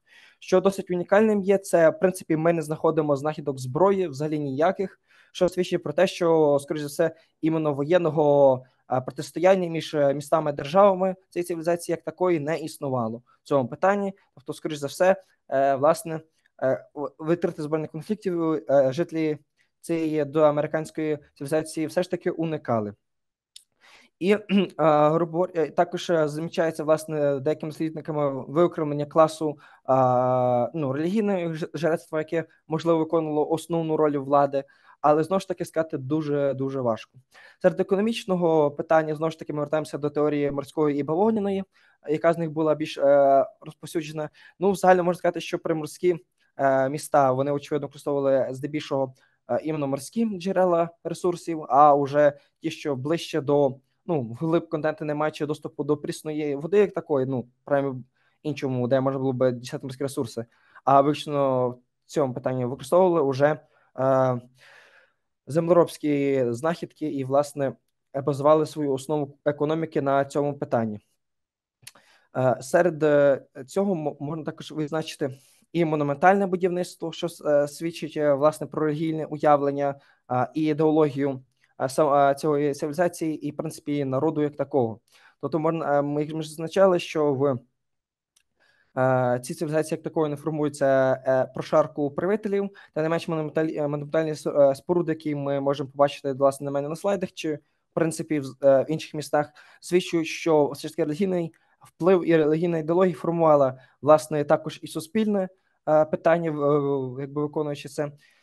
І в цьому ж питанні ми можемо також явно засвідчити про досить широке релігійне уявлення в цьому питанні. І, відповідно, архітектура сама по собі була досить розвинутою, найрозвинутішою на території Америки. то по рівню архітектури їх доженуть тільки, ну, скоріше за все, можна сказати, Ольмеки вже через 1500 років до такого рівня, ж як сама цивілізація Нортачіка. І, власне, в цьому питанні можна сказати, що будівлі були досить вагомими в цьому питанні, і, відповідно, також це питання досить є цікавим. І, власне, вертаючись до питання науково-технологічного розвитку і до питання, чи можна вважати цю цивілізацію, ну, цю культуру, цивілізацію, державу, в принципі, цивілізацію як такою. Оскільки все ж таки їхній технологічний розвиток, ну, дещо скромний порівняно з їхніми ровісниками з території Шумеру, з території Єгипту чи Харабської цивілізації, які плюс-мінус існували в один цей же ж період. І в загальному, наприклад, ті ж кіпо, які будуть використовуватися інками уже в якості писемності своєї такої унікального джерела писемності, то ми можемо бачити, що ну, скоріше за все, більше, звичайно, схиляється до думки, що власне кіпо використовувалися виключно у логарифмічних рівняннях, тобто для збереження, ну, просто як опис цифру, як підрахунку і збереження інформації про кількість товару, інших питань в цьому питанні. І це звідчить, що, скоріше за все, як такої писемності не було в них взагалі. Релігійне уявлення також, як я зазначав, було досить широкими в цьому питанні. Все ж таки формується релігійний культ. Ми часто зустрічаємо, власне, Бога з жезлами. Це такі розповсюджена загальноанська традиція зображати цього Бога, власне, з жезлами, тобто вона дозволяється, власне, Нортачіку в всіх наступних культурах, і вже в цивілізації інків цей Бог з жезлами хоч трансформується, але свою суть він все ж таки зберігає. І свій класичний вигляд, власне, з жезлами. Тому можна зазначити, що все ж таки ця особливість переживе навіть саму цивілізацію Нортачіко. І також ми можемо бачити, що в них було розвивалося мистецтво. В такому питанні вони більше робили інструменти з риби, з різних аспектів, числок риби в цьому питанні. Тобто можна бачити, що все ж таки інші види мистецтва, крім музичного, не знаходяться все ж таки, тобто можна значити тільки про архітектуру і, власне, музичне мистецтво, бо прикладі живопису чи ну, там, скульптур іншого питання, воно досить звужене в цьому питанні, тому лишаються у нас такі джерела на рахунок цього. Ну і, власне, скоріш за все, в якості валюти, оскільки там не виникає такої системи грошей, використовували замість них, власне, каміння, яке можна бачити на правому зображенні. Це, можна сказати, використовувалися певні відполіровані камені в якості такої своєрідної ресурсу обміну в цьому питанні. От. І вертаючись до теми появи, потрібно і зазначити про занепад самої цивілізації. Це приблизно 1900-1800 роки до нашої ери. І, ну ж таки, питання досить суперечливе, тому причини все ж таки зникнення цивілізації. Раніше побутувала думка про землетруси. Власне, були зафіксовані землетруси близько 7 по шкалі Ріхтера. Ви можете побачити приблизно в степені самої землетрусу. Але навіть ж першими археологами ця версія була відкинута, бо ми бачимо, що на слідах будівлі, власне, сліди ремонту, за ремонтування тріщин, які виникли в будівлях, інших питань, що все ж таки звідчує, що цивілізація продовжила існувати, хоча, очевидно, від цього землетрусу вона все ж таки постраждала. І деякі навіть поселення були покинуті в цьому питанні, що вони були подально засипані піском і іншим ґрунтом, які побутували на цій території. А от що набагато важливіше, все ж таки розглядається чесними істориками, це зміна клімату як такого, і зміна Ель-Ніньо. Це фактично був, ну, це таке своєрідне, характерне виключно для Південної Америки, природне явище, яке ну, характеризується аномальною, можна сказати, температурою, що фактично висихання всього, тобто немірне зменшення температури, сухості цього регіону, що вже в свою чергу не дозволило займатися землеробством і, власне, іншими джерелами пробадання води, і комбінація перших двох кліматичних змін, тобто землетрусів і вже, можна сказати, Ель-Ніньо, вони приводять до нагромадження кількості проблем, очевидно, починають виникати вже внутрішні, соціальні, політичні проблеми, і, власне, це вже приводить до своєрідної занепаду цієї цивілізації чи культури, все ж таки, на рахунок писемності, знову ж таки, схиляються скоріше, що не було в цій цивілізації писемності. От, і відповідно ми доходимо до висновку, що комбінація цих проблем привели до того, що уже на 1800-ті роках можна говорити про припинення існування цієї цивілізації як такої. Відповідно, після неї на території Америки найближча культура, яка заселить ці території, це буде через 1000 років, а найближча цивілізація, вона ж виникне в Мезоамериці, це буде, власне, ольмецька цивілізація. Але пройде вже 1500 років до ольметів в цьому питанні. І можна сказати, що це було досить підсумовуюче, значить, що це була досить розвинута цивілізація. Виникає вона приблизно в період виникнення всіх цивілізацій початкових, в тому числі, власне, шумерської, харабської і єгипетської, фактично.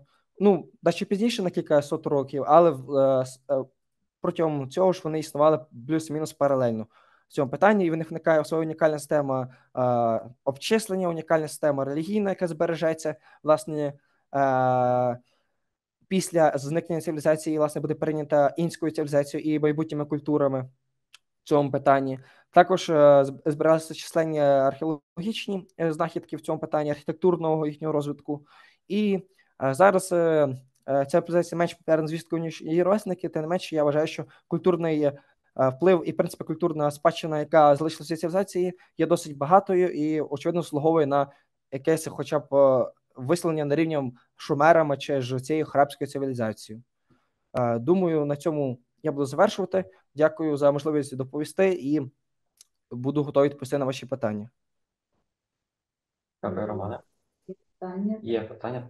Так, дуже дякую, Романе, за вашу цікаву доповідь. У мене питання, я не знаю просто, наскільки глибоко ви занурені в тему, але питання такого характеру. Дивіться, ми знаємо, що артефакти, які належать давнім цивілізаціям, в принципі, присутні у європейських музеях. А що ми можемо сказати про артефакти? Чи є у вас така інформація, які належать цій цивілізації, цій культурі? Чи є вони в європейських музеях? Якщо є, то тоді яка, скажімо, політика латиноамериканських країн, зокрема в Болівії, так, щодо можливості повернення цих артефактів додому? І, можливо, якщо ви теж знаєте в курсі щодо чорних археологів, їхньої діяльності, що тут, значить, це питання збереженості, власне, спадщини цивілізаційної. Дякую. Так, дякую. Хороше питання. Тут виникає дещо унікальна ситуація, оскільки її вже почали досліджувати ближче до 70-х років активно в цьому питанні, на відміну від єгипетської, шумерської, інших цивілізацій, коли вже вплив колоніальних таких гігантів, як США, чи, власне, Франція, Велика Британія, був зовсім уже не такий в цьому питанні, тобто її відкрили відносно уже пізно, порівняно з іншими, тобто в цьому питанні. Перший, хто відкрив, це був швейцарський дослідник в 57-му році, але активно досліджувати почали в 70-х. Відповідно, більшість знахідок все ж таки не вивозились і збереглись в самому Перу, власне, в Перуанському музеї. В неї є лише про незначні просто стенди в Британському музеї, а за інші європейські музеї, щоб там була представлена якась ця культура в якомусь широкому аспекті, я не бачив. А на рахунок Болівії, вона, в принципі, не претендує на цю цивілізацію, це скоріше питання Перу, оскільки в цьому питанні можна сказати, що більшість знахідок вони зберігаються в музеях Перу і не вивозились. Хіба що на виставкові були приклади, власне, виставок в міжнародних музеях, але все ж таки вони верталися зазвичай виключно до самого Перу в цьому питанні. Дякую вам дуже. Можна ще одне питання? Пане Романе, дякую за цю дуже конкретне, за розгляд дуже конкретного питання, дуже специфічного, але тим не менш цікавого. На одному з ваших слайдів ви показували архітектуру тої протоцивілізації, яку розглядали, і вона мені дуже нагадала тих самих сценарів, про яких ви казали, зокрема місто Урук і його найголовніша особливість Зиккурат, тобто місцем для пагорбу для храму. І насправді це дуже дивно, і з одного боку продукує багато запитань, як цивілізації, які знаходилися на різних континентах, прийшли до певного спільного уявлення про архітектуру, і до певних спільних релігійних також уявлень, тому що комунікація між ними була майже неможливою. Як на вашу думку, яке може бути цьому пояснення? Дякую. Ну, в загальному, ну так, справді контакт між ними був в принципі неможливий такий. Тут скоріше спільне економічне становище сприяло власне створенню подібної соціальної бази, а вона вже створювала ідеологічну, тобто релігійну свою уявлення.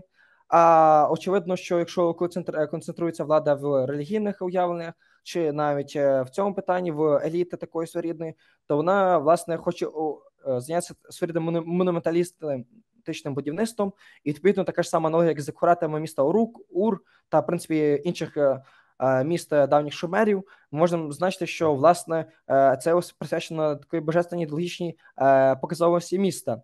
Тобто, навіть якщо ми бачимо вже не зовсім шумерів, Вавилон, присвячені храму Мардуку, і Вавилонські храми, вони аналогічну ситуацію відображають. Це спричинено, власне, соціальним становищем, що було подібне, як я зазначав на початку доповіді, що структура іменно без такої міцної царської влади, що в Шумері, що в містах Карал-Супе, вона свідчує про іменно роль духовенства, скоріше, в цьому аспекті, ніж такої царської влади.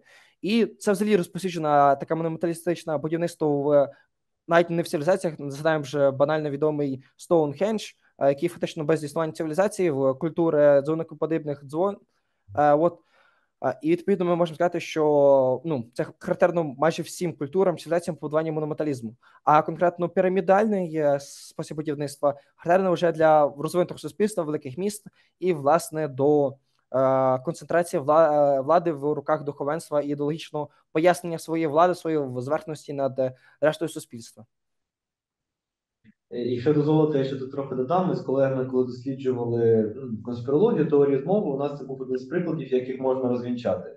Теорія змови одна з популярних, що от люди будують однакові піраміди, значить, мабуть, це якась стародавня цивілізація. Але розвінчується вона буквально геометрією і теорією опірності матеріалів. В принципі, в багатьох частинах світу ми можемо знайти матеріали з однаковим рівнем крихкості, з однаковим щільністю, які обробляються схожими методами. І, відповідно, ті структури, які з них будували, чому вони можуть бути схожими в різних частинах світу, бо це просто зручно. Воно так стоїть. Тому що те, що ми зараз бачимо, це те, що збереглося, відповідно, те, що було нормально побудовано. Те, що було побудовано погано, ми не бачимо. Тому, чому вони можуть бути схожі? Можливо, це лише така теорія, що матеріали, з яких вони будувалися в цих частинах світу, мали в дечому схожі параметри фізичні, тому, відповідно, з них найлегше і найстійкіше було побудувати саме такої форми структури.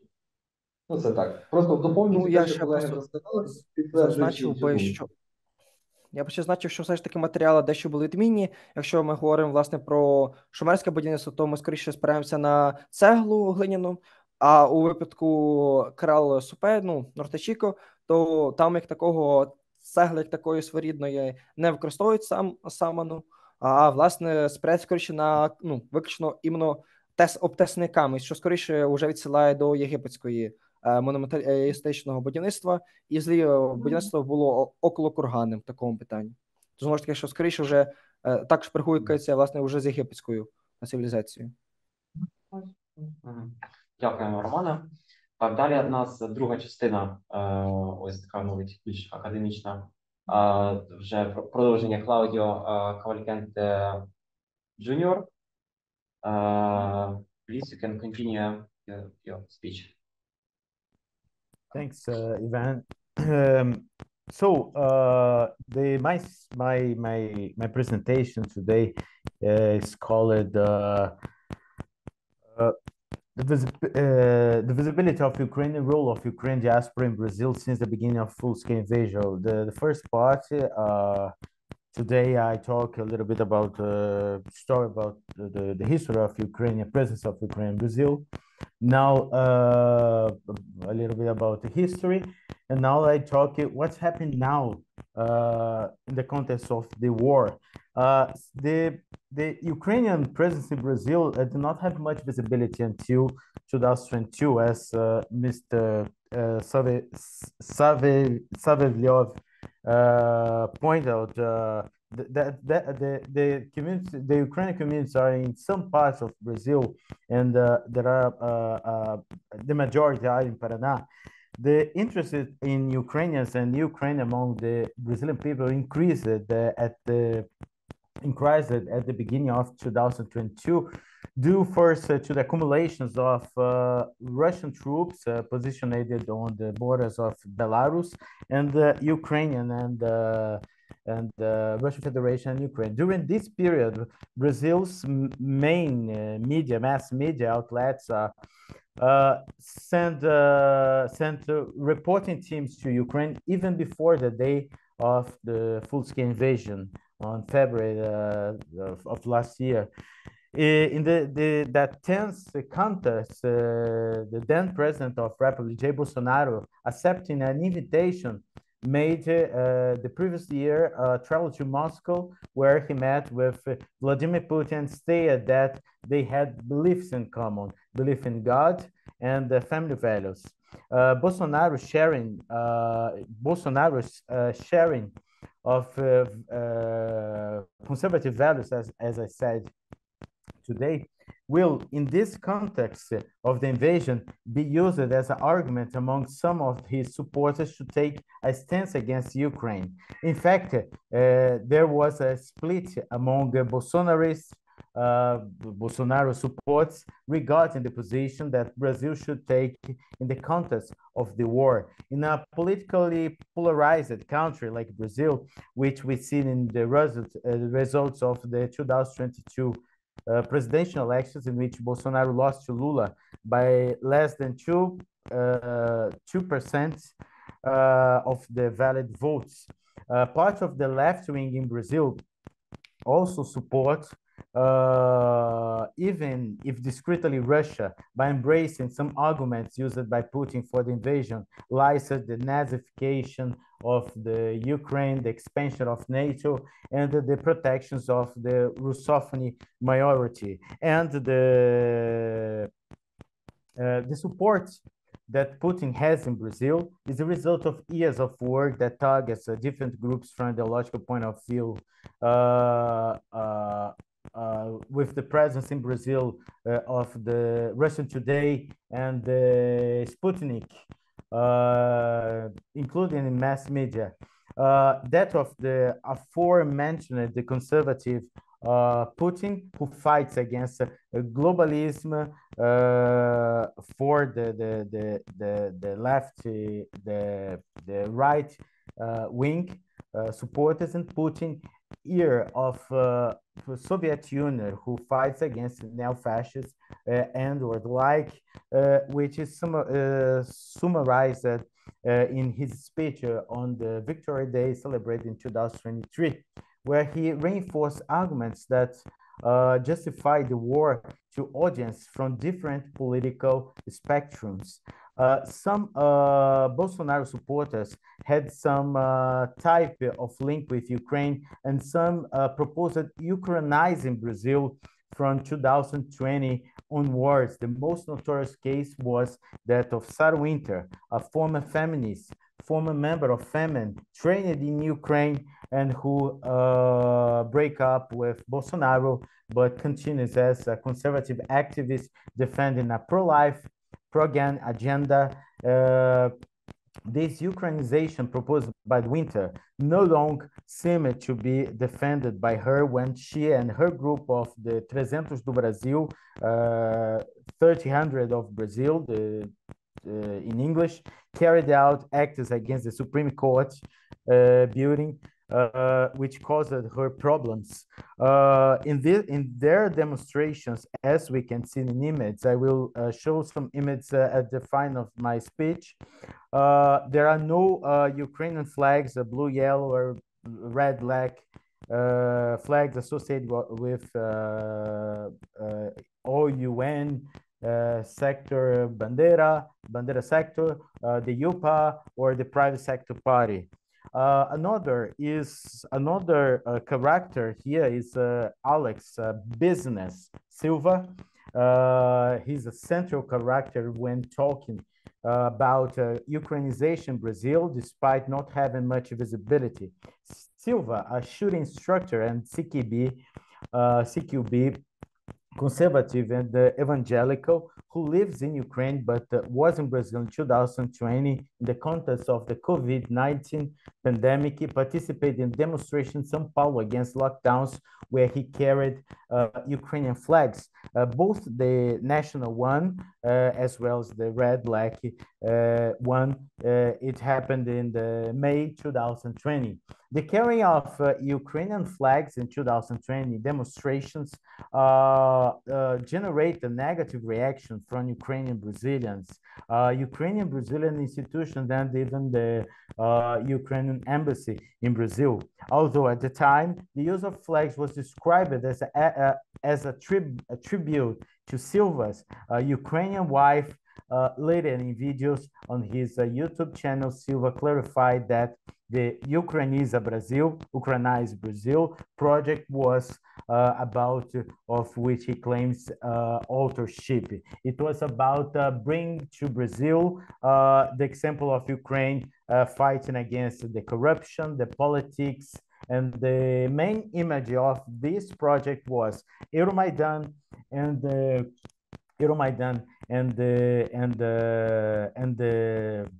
politicians on the garbage, back in Ukraine, and with the beginning of the full-scale invasion, Silva was the first foreigner to volunteer, according himself, to fight against the Russians. And today he works in the International Legion, where his call sign is business, and works in the South's instruction, in addition to promoting fundraising for the war effort. Former presidents Bolsonaro's sons, federal deputy Eduardo Bolsonaro, also had connection with Ukraine. He visited the country, established contact with at least one member of the Verkhovna Rada, Sviatoslav Jurash. He talked on this event yesterday, admired the Euromaidan, and was inspired by Ukraine to write a project for law that criminalizes communism in Brazil, which was never voted on. His relationship seems to have ended with the invasion, when he makes fun of Ukrainian martial law for not forbidden women for leaving the country, and increased demand for gold generated by the war in countries like Poland. In short, the tragedy of the war in 2022 is used for their conservative, anti-feminist, and anti-environmentalist agenda. In the period before the war, when following Bolsonaro on social media for more than a year, Instagram actually, it was possible to note that at no time did he use terms such as Ucranizar, Ucranização, Ucraniza. Among them, only Silva actually took a pro-Ukrainian position post-invasion. The then President Bolsonaro took a supposedly neutral position, but even made joking insinuations about President Volodymyr Zelensky, and never condemned Russian acts, which does not seem to have had much impact among his supporters, in particular the descendants of Ukrainians from Paraná, who celebrated the passing of the then president and candidate for re-election in the city of Prudentópolis, Paraná, the most Ukrainian city in Brazil, where 75% of population has Ukrainian ancestry. During this visit,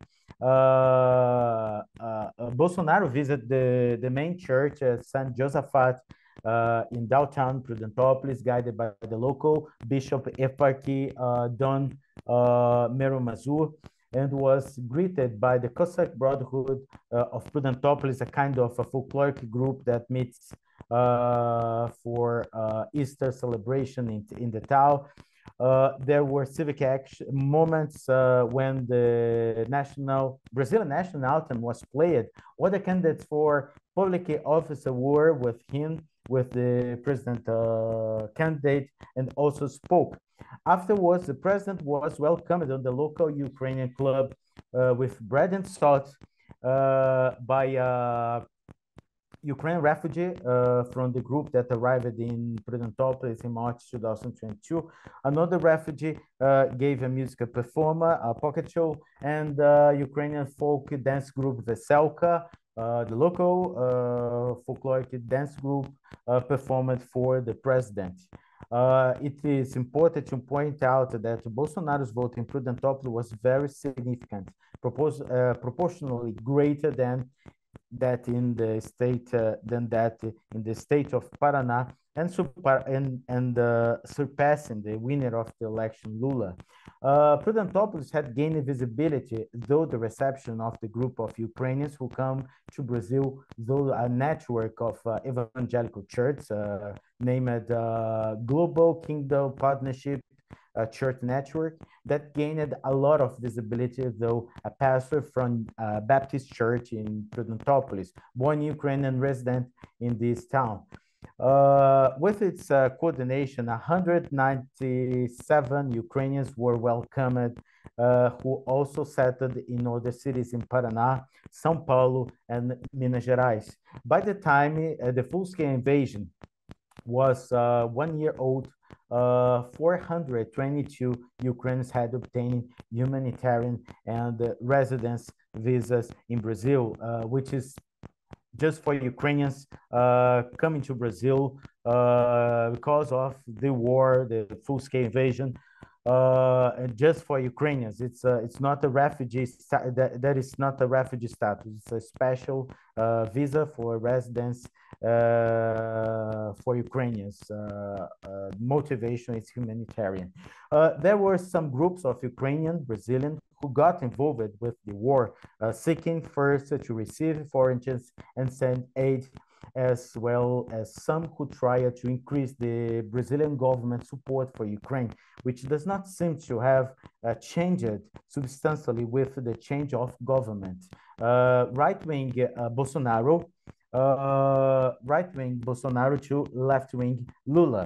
Some civil society actors involved in activities carried out by Ukrainian communities, religious and cultural, managed to raise donations and bring hundreds of refugees, as happened with the aforementioned network of evangelical churches and the Humanitas Brazil-Ukraine Committee, in Portuguese, Comitê Humanitas Brasil-Ucrânia, of the Ukrainian-Brazilian Central Representation, in Portuguese, Representação Central Ucraniano-Brasileira, a kind of federation of Ukrainian cultural, civical, and religious institutions, led by people like Vitória Sorochuk, president of the Central Representation, and Julia Regina Bordum Bertoldi. Though the Humanities Committee, 36 Ukrainians were welcomed.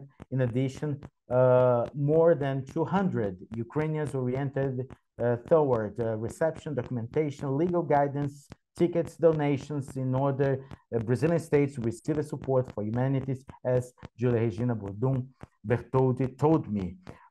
There was a donation of financial resources via the Ukrainian embassy in Brazil at the beginning of the full-scale invasion. I think it was in April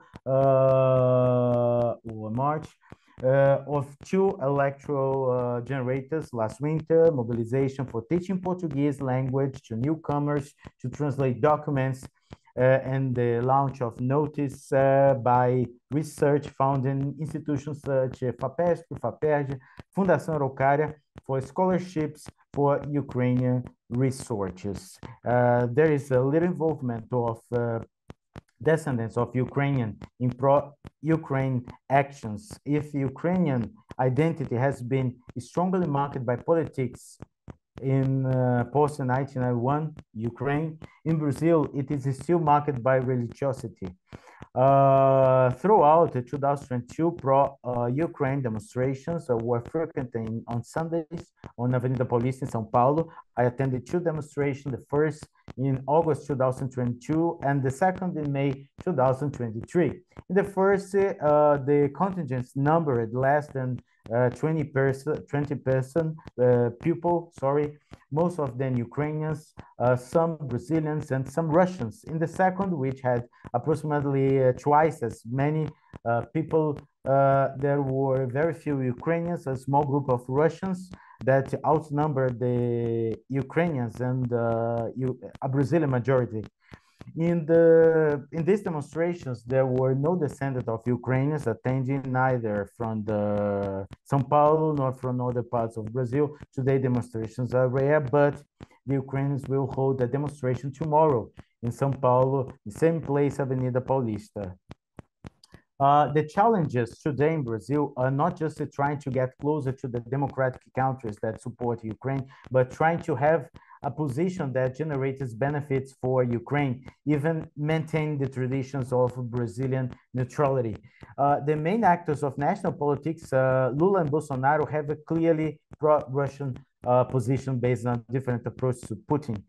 It is also important to point out that there are problems related to how we in Brazil we study imperialism and colonialism. We do not learn at school that Russia, the Romanov Empire, the Soviet Union, or the current Russian Federation are imperialist or colonialist nations, which makes it difficult to argue that the invasion of Ukraine has imperialist or neo-imperialist, colonial or neo-colonial motivation.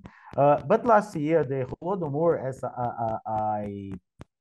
I told earlier, was recognized as a genocide by man-made famine carried out by the Soviet regime against the Ukrainian people, approved by the Brazilian Federal Senate, and awaiting approval by the Chamber of Deputies, what is extremely relevant.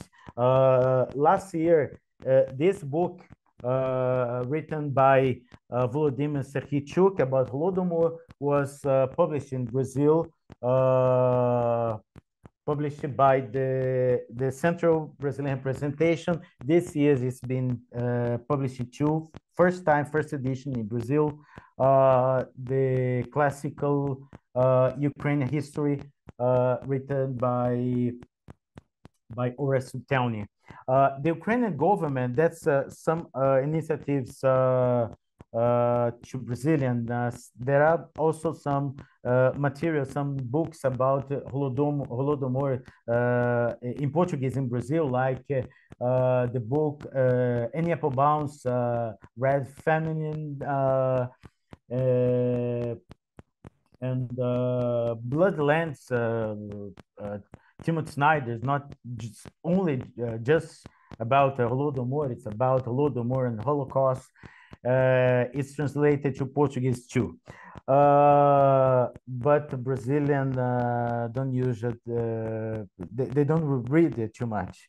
The Ukrainian government believes it, but the Ukrainian government believes in Brazil. It's very interesting. Chose Andriy Melnik to take over the Ukrainian embassy. He arrived this year to Brazil.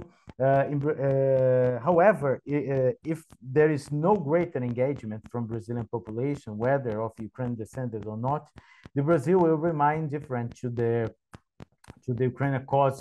It's a new cause, or even Brazil will align itself even more with the Russian Federation. Let me now show some pictures to illustrate my speech.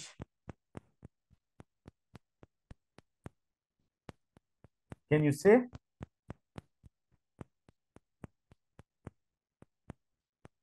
Yes, you can see. Let me put, okay. So that's the map of this Brazil map, and in red we can see the state of Paraná in south of Brazil. This is a map about ethnicities in Paraná. I really don't like it very much. Of course, São Mateus do Sul is a Polish town, Cruz Machado too, but in União Vitória, where I live, where I'm here, have just 25% of the population with Ukrainian ancestry.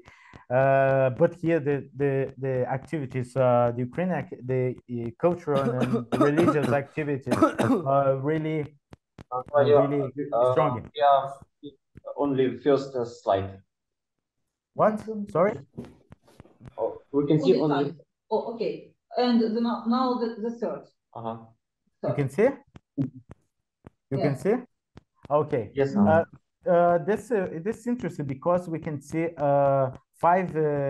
six nationalities here distributed on Paraná: the Germans, the Poles, the Italians, the Ukrainians, Japanese, and Arabs. Curitiba is very interesting because Curitiba, capital city of Paraná, is the second, has the second large Polish community outside Poland, just after Chicago. This is a distribution of parishes of Greek Catholic Church in Paraná. We can see also São Paulo. We can see also São Paulo in the north, and we can see in the south, the southeast, Santa Catarina, when we see Mafra, Iracema. That's just a landscape about the Ukrainian presidency where I live in União Vitória. Right next to me, on the street, next to the street I live, we have Ukrainian street. Rua Ucraniana in Portuguese means Ukrainian street. We have the same, on the same street, we have also the Greek Catholic Church. One of the few churches with this plaque written in Ukrainian. We have also a square of Ukraine with a statue of the Taras Shevchenko. In Brazil, we have 3 statues of Taras Shevchenko in Ukraine in squares. The first one in Curitiba, the second in Prudentópolis, and the last one, chronologically, in União da Vitória. As we can see on this picture, the statue, the square is next to the Greek Catholic Church. In União da Vitória, we have also a Ukrainian club where the Ukrainian dance group. We see a short slide in there. What? Sorry? We see a short slide. This map. You just see and now. Okay. Now, okay. Mr. Claudio. Yes. When you turn on the full screen regime, we don't see how you change the slides, because it opens in the second window, and you turn on demonstration of only this window. So small regime with PowerPoint. And now, how is? Can you see? Let me try. Number 9. And the previous stages, slide number 8 and previous 7, probably it will be interesting because we cannot see. We haven't seen them. The statue. Let me see right here. Let me try open this. It's not open.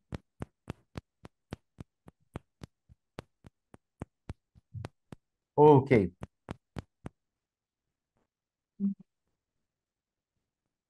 Can you see it right now?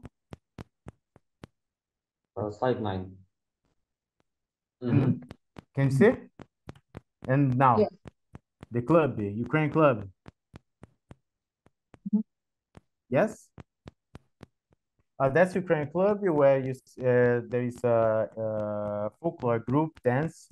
Where you see Trezub making wide the old União Agrícola Instrutiva, the old name of the Ukrainian Society of Brazil. Now there is a renovation of the build, and they have regular Trezub. They have a membership card. They have a membership card, this Ukrainian club. We have here this image of the circa 1930s of Ukrainian theater. This is before the nationalizing campaign, which destroyed the the nationalities in Brazil in 1930s. That's the oldest Ukrainian church in Brazil, as we can see. St. Michael Church, built in 1933.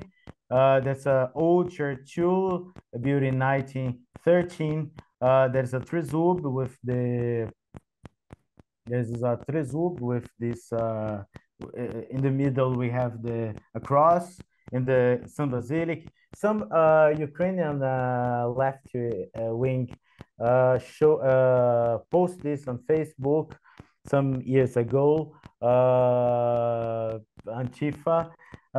This is the Sarah Winter with her group. We not see any Ukrainian symbol, different than the demonstration in São Paulo in May 2020. This is São Paulo. We can see both Ukrainian flags, the red, black, and the national one. Same demonstration, and this is an image of the Ukrainization of Brazil. Politicians at the garbage. This I took from the Instagram. Eduardo Bolsonaro visiting Ukraine, wearing a Vyshyvanka with Mr. Yurash, member of Verkhovna Rada. They made a live on YouTube too. And this is the manifestation tomorrow. I put here to show you. And дуже дякую. Thank you very much for the opportunity. Thank you for your presentation and your very interesting speech. Thanks. And we have only the final event of our today conference, book presentation. And this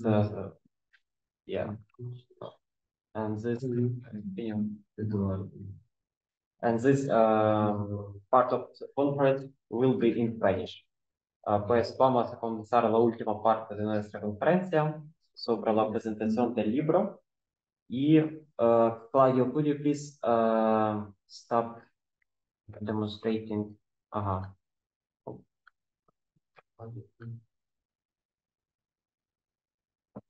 So,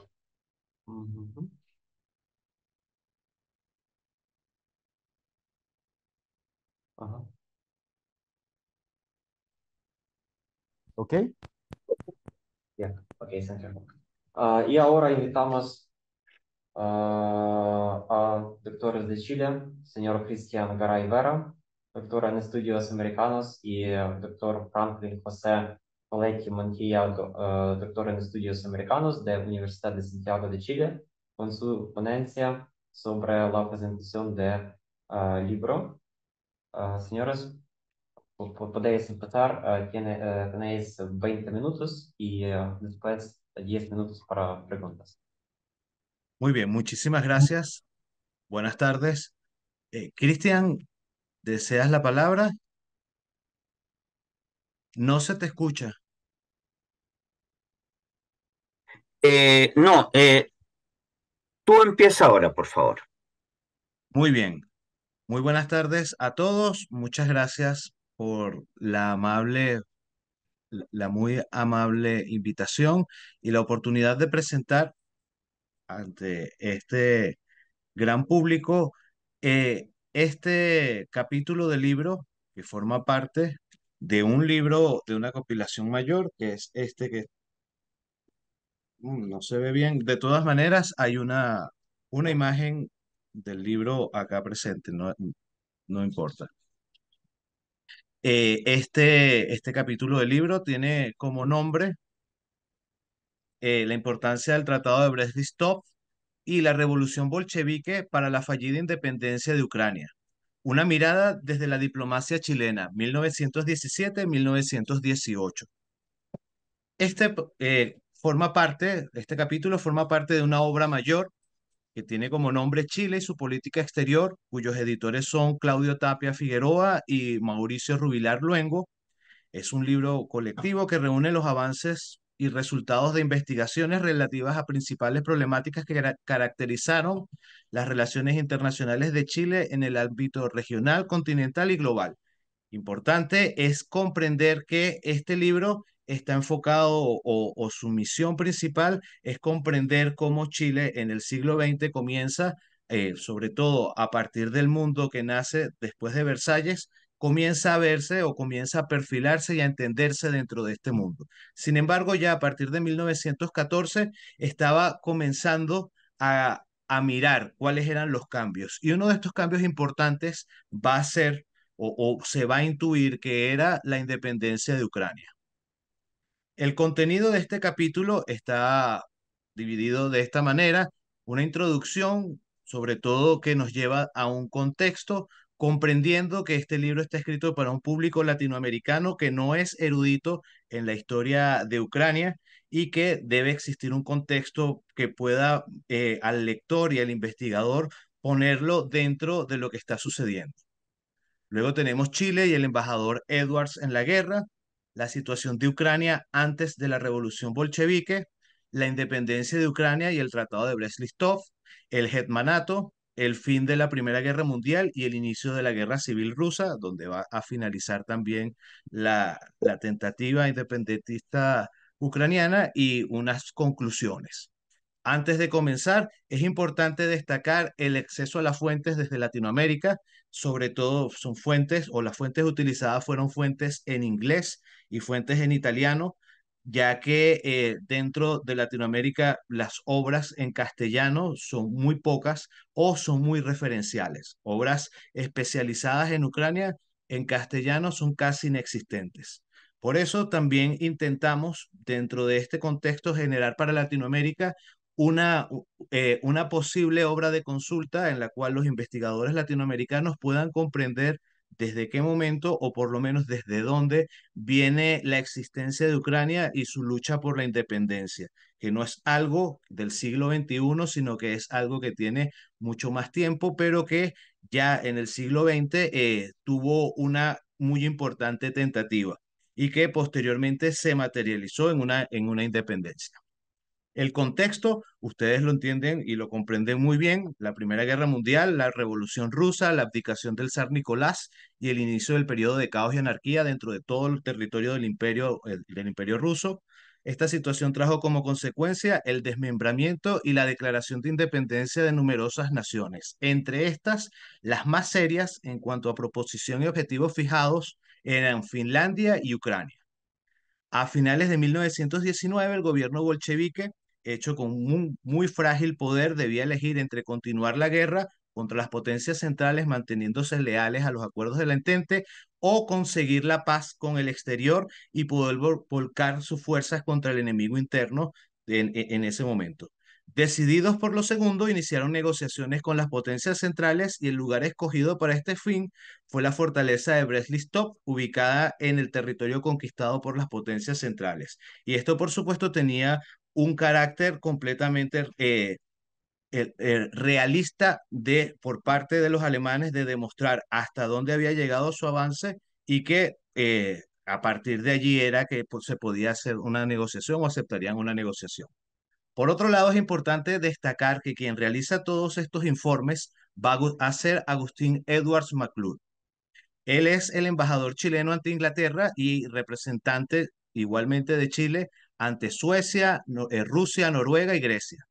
Él es un empresario destacado, un político intelectual, fue presidente de la Asamblea de Naciones en 1922, lo que puede darnos a entender que sí que es un diplomático no solo como representante, sino que tiene una talla global.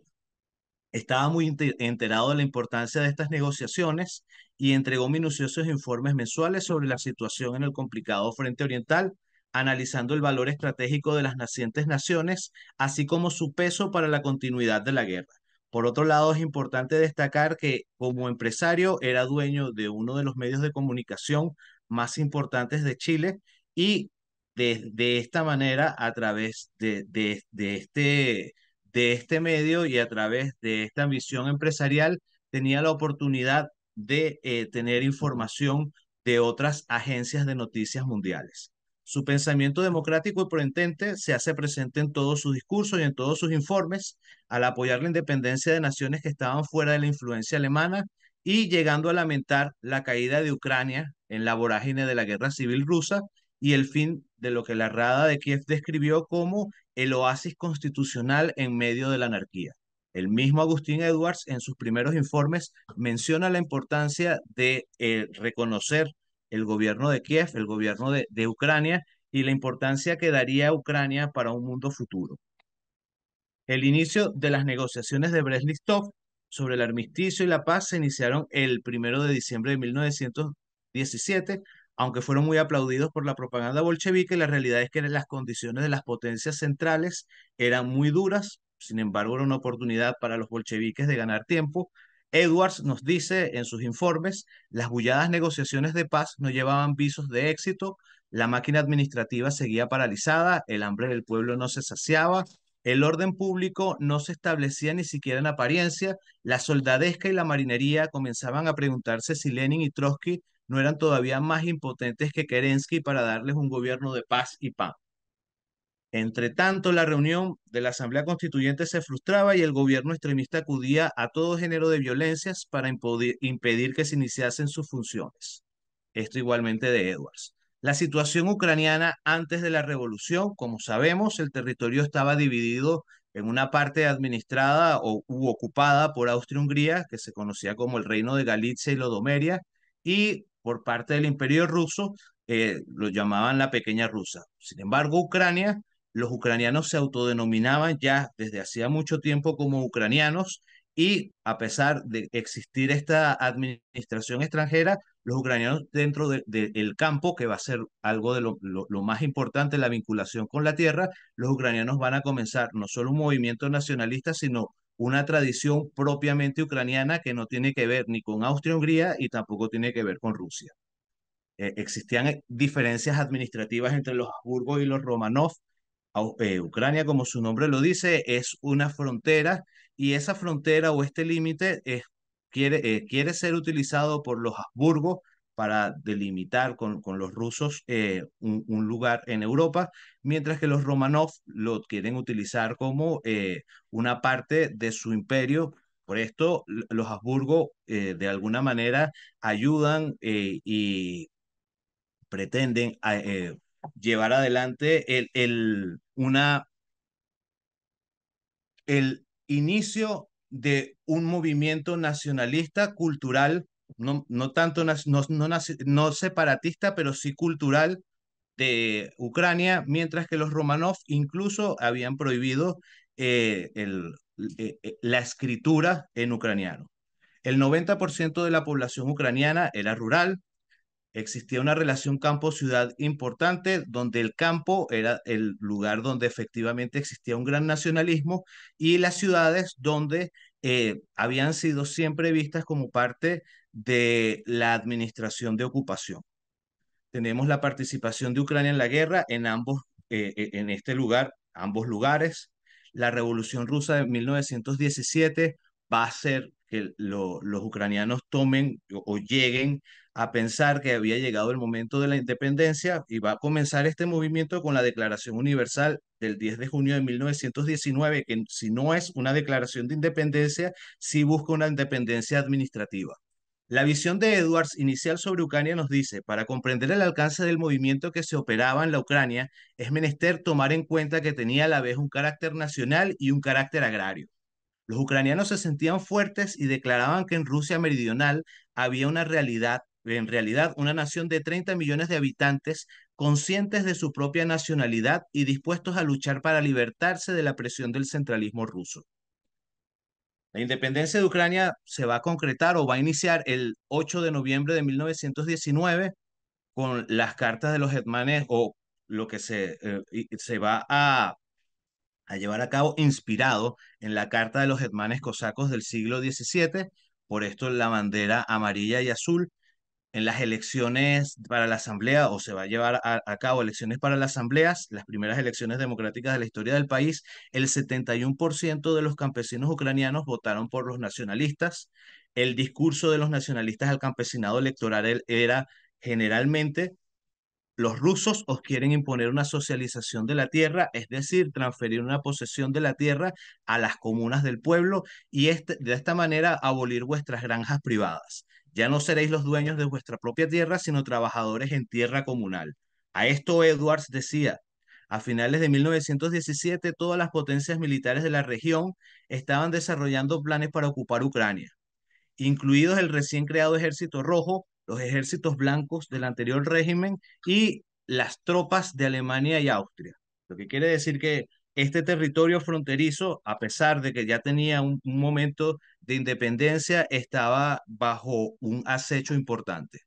La confrontación del gobierno de la Rada con el gobierno bolchevique va a comenzar, como lo dice Edwards. Por su parte, el gobierno extremista tomaba medidas para hacer sentir su autoridad en las regiones de Rusia que daban señales de independizarse.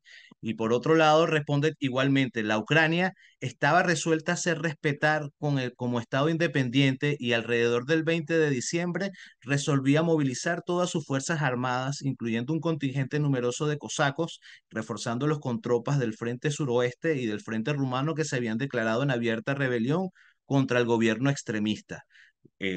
Más adelante Edwards va a decir que no son pocas las fuerzas con las que cuenta Ucrania para independizarse o para luchar por su independencia.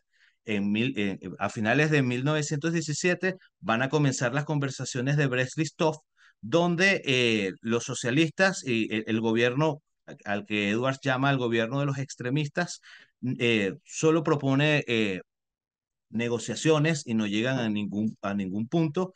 Por esto son suspendidas el 29 de diciembre y Edwards nos dice: suspendidas las negociaciones de Brest-Litovsk el 29 de diciembre, debían reanudarse el 4 de enero, pero en el intervalo de la opinión rusa comenzó a examinar las posiciones ventiladas y de aquilatar el verdadero significado de los propósitos de los negociadores alemanes. Los asambleístas de Petrogrado se sentían envueltos en una atmósfera sublime y enardecidos por el fuego de un nuevo apostolado internacional. Creían ingenuamente que nada podía resistir a su empuje y que las resistencias alemanas y austriacas habrían de vencerse con la misma pasmosa facilidad con lo que habían derrocado a los Romanov y con lo que habían barrido el poder de Kerensky. Sin embargo, al mismo tiempo, el gobierno de Ucrania estaba presente en estas negociaciones y se entendían bien, sobre todo porque no solo las potencias centrales, sino parte de las potencias de la Triple Entente estaban generando un reconocimiento internacional de Ucrania. El miércoles 9 de enero, la conferencia de Brest-Litovsk celebraba una sesión plenaria con la asistencia de representantes de Ucrania, a los cuales se les reconoció personería después que Trotsky declaró a nombre del gobierno extremista que debía considerárseles como portavoces de una entidad autónoma. La relativa facilidad con que los delegados de Ucrania, nos dice Edwards, se habían entendido y continuaban entendiéndose con los representantes de las potencias centrales en Brest-Litovsk comenzó a preocupar seriamente al gobierno extremista de Petrogrado.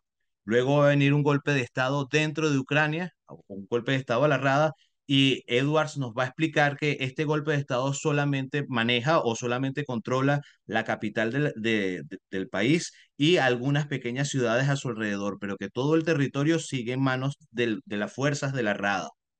La reacción alemana va a ser de reconocer al gobierno de Ucrania, al gobierno de la Rada, y igualmente como dentro de Brest-Litovsk no se llegaba a un acuerdo, van a comenzar nuevamente la ofensiva. Edwards va a decir: la conferencia de Brest-Litovsk tomaba momento a momento un sesgo inesperado, parecía cada vez más probable que las potencias centrales rompiesen con Trotsky y se entendiesen con Ucrania, por algo muy importante que nos va a decir Edwards más adelante. Las victorias políticas de los nacionalistas ucranianos van a ser victorias políticas a nivel internacional, a nivel diplomático. La rapidez con que la delegación de Ucrania logró firmar la paz con las potencias centrales permite creer que el gobierno de Austria-Hungría se encontraba particularmente deseoso de llegar a un resultado a fin de cumplir con la promesa que había hecho a los huelguistas dentro de Austria-Hungría de firmar la paz dentro de la quincena. Y aquí lo más importante que nos analiza Edwards. Siendo Ucrania la región de Rusia más rica en productos que le interesan en estos momentos las potencias centrales, no era aventurado suponer que firmada la paz con dicha región y aseguradas para las potencias centrales, esas abundantes fuentes de aprovisionamiento no habrían de mostrarse urgidas y deseosas de llegar a un acuerdo con el gobierno extremista de Petrogrado, y que muy probablemente las potencias centrales se entenderían muy bien con Ucrania como país independiente. El análisis de las negociaciones, la paz para las potencias centrales tenía un carácter económico y comercial, lo que significaba poder abastecerse y así vencer el bloqueo naval impuesto por la Entente para continuar la guerra contra ella y posteriormente volcarse contra Rusia revolucionaria e implantar el orden. Eso era prácticamente o era en base lo que esperaban las potencias centrales. Por otro lado, para los bolcheviques, la paz significaba dos importantes logros. A corto plazo, disponer de tropas suficientes para aplacar los levantamientos en su territorio y, y como manera de afianzar su poder. Edward nos dice, como conclusión a esto, para llegar a un acuerdo entre el gobierno extremista de Petrogrado y las potencias centrales, faltaba pues la base fundamental, que era la sinceridad de propósitos. Ninguno de los dos bandos pretendía mantener la paz, sino que esperaba que la paz durase un tiempo determinado para poder o para nuevamente iniciar las hostilidades. Trotsky, viendo la ofensiva de los alemanes, va a llamar a algo que en ese momento fue completamente novedoso, que era el fin de la guerra. Sin firmar tratado de paz, cesaba el estado de guerra, y acá Edwards nos dice, con esta declaración, cuya originalidad llamó justamente la atención, nadie, ni beligerantes ni neutrales, quedaban en situación de definir el carácter de las relaciones del gobierno extremista de Petrogrado y los gobiernos de las potencias centrales. No era la paz, no era la guerra, era la nada absoluta, el ideal anarquista aplicado por primera vez a un tratado de naciones entre sí. Luego Alemania va a reiniciar las operaciones, esto lo vamos a pasar en aras del tiempo, y se va a firmar un tratado de paz. Principalmente se van a firmar dos, uno con Rusia y uno con Ucrania, y se va a reconocer a Ucrania dentro de este tratado de paz. Ucrania dentro de este tratado, el 4 de abril, el gobierno de los soviets manifiesta a la Rada de Kiev que se ve forzado a concluir la paz con Ucrania. Esto va a hacer que entren en un estado de guerra en el cual Alemania va a intervenir. El tratado de Brest-Litovsk se impuso a los ucranianos una requisición de productos alimenticios que no dio frutos que de ellas se esperaban. Además, los campesinos se resistían a comenzar sus siembras, sabiendo que debían entregarlas. Luego va a haber importantes fricciones entre alemanes y ucranianos, lo que va a llevar a lo que se conoce como el hetmanato. Este nombre proviene del título de hetman asumido por Pablo Zaporozhky, en referencia a los líderes cosacos que se habían sublevado en contra de la mancomunidad polaco-lituana en 1648, o entre 1648 y 1657. Entre las primeras acciones llevadas a cabo por el hetmanato se encuentra la disolución de la Rada y los comités de tierra, así como la abolición de la ley de tierras de la Rada. Edwards nos dice, no es pues aventurero afirmar que el programa de gobierno de Hetman Zaporozhky puede reducirse a la hora de hacer funcionar para las potencias centrales el granero de Ucrania. El fin de la guerra va a traer como consecuencia, por un lado, la caída de Alemania y el fin del apoyo de Alemania a Ucrania dentro de su independencia, pero también va a traer, luego de la retirada de las tropas alemanas, nuevamente la guerra civil que se libraba en Rusia se va a trasladar nuevamente hacia Alemania. Perdón, hacia Ucrania, discúlpenme. Como conclusiones, para el embajador de Chile ante Inglaterra, Agustín Edwards, los sucesos ucranianos tuvieron una importancia mayor que para muchos de sus contemporáneos.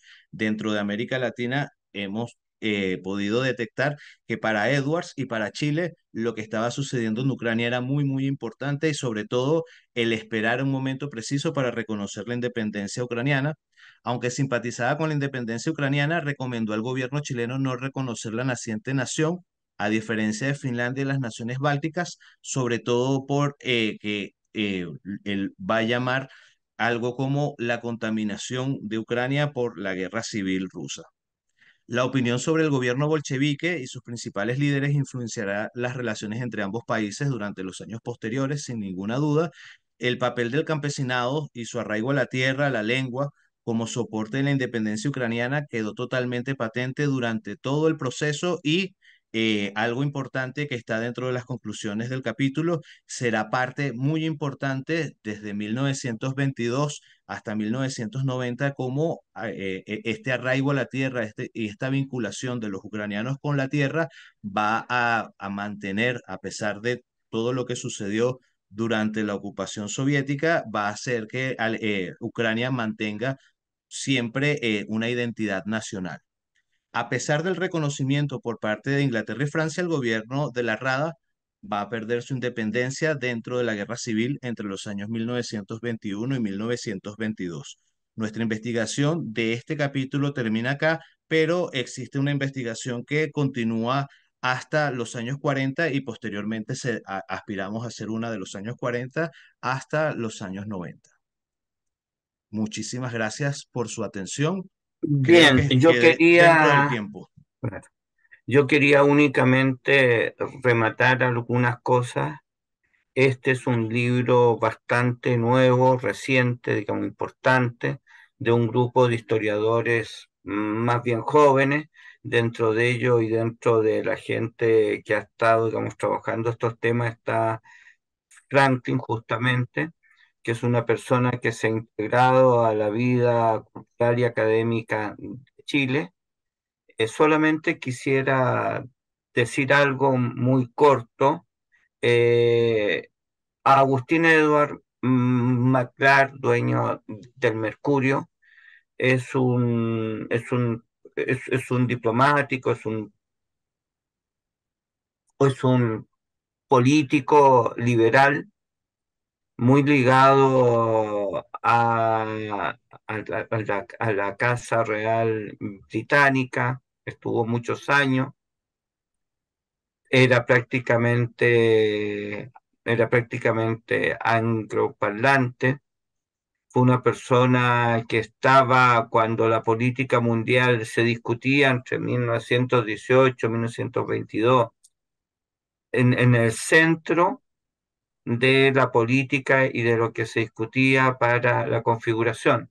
Y Edwards, a pesar que era el embajador ante el Reino Unido, manejaba los asuntos de todo lo que hoy día consideramos los países nórdicos, los de Centro Europa y los de Europa del Este, con los cuales él también tenía una especial afinidad, podía estudiarlo, y eso explica por qué el gobierno de Chile tuvo un canciller de una magnitud y un ministro plenipotenciario que entendía muy bien la lógica de la política, digamos, internacional. Entonces, esto es un estudio que revela la capacidad de este representante, y del otro lado explica por qué la calidad de su información. Edward fue decisivo para el reconocimiento de la República de Finlandia, que hemos estudiado junto a Franklin. Quisiera dejar en claro que la investigación sobre Ucrania es de Franklin, que yo ahí no he visto, pero sé lo que hizo, sé rigor, y únicamente les quería, digamos, recomendarle a ustedes que lean el artículo que está en el link que Franklin ha depositado, digamos, en el chat. Muchísimas gracias. Gracias. Pues sí, hay algunas preguntas. Por ejemplo, Valentin, do you want to ask a question?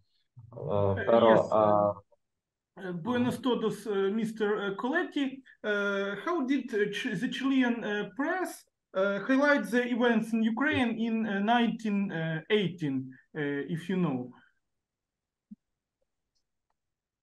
Si es posible responder en inglés o podemos interpretar en español. Preferiría, para hacerlo más correctamente, que fuese en español.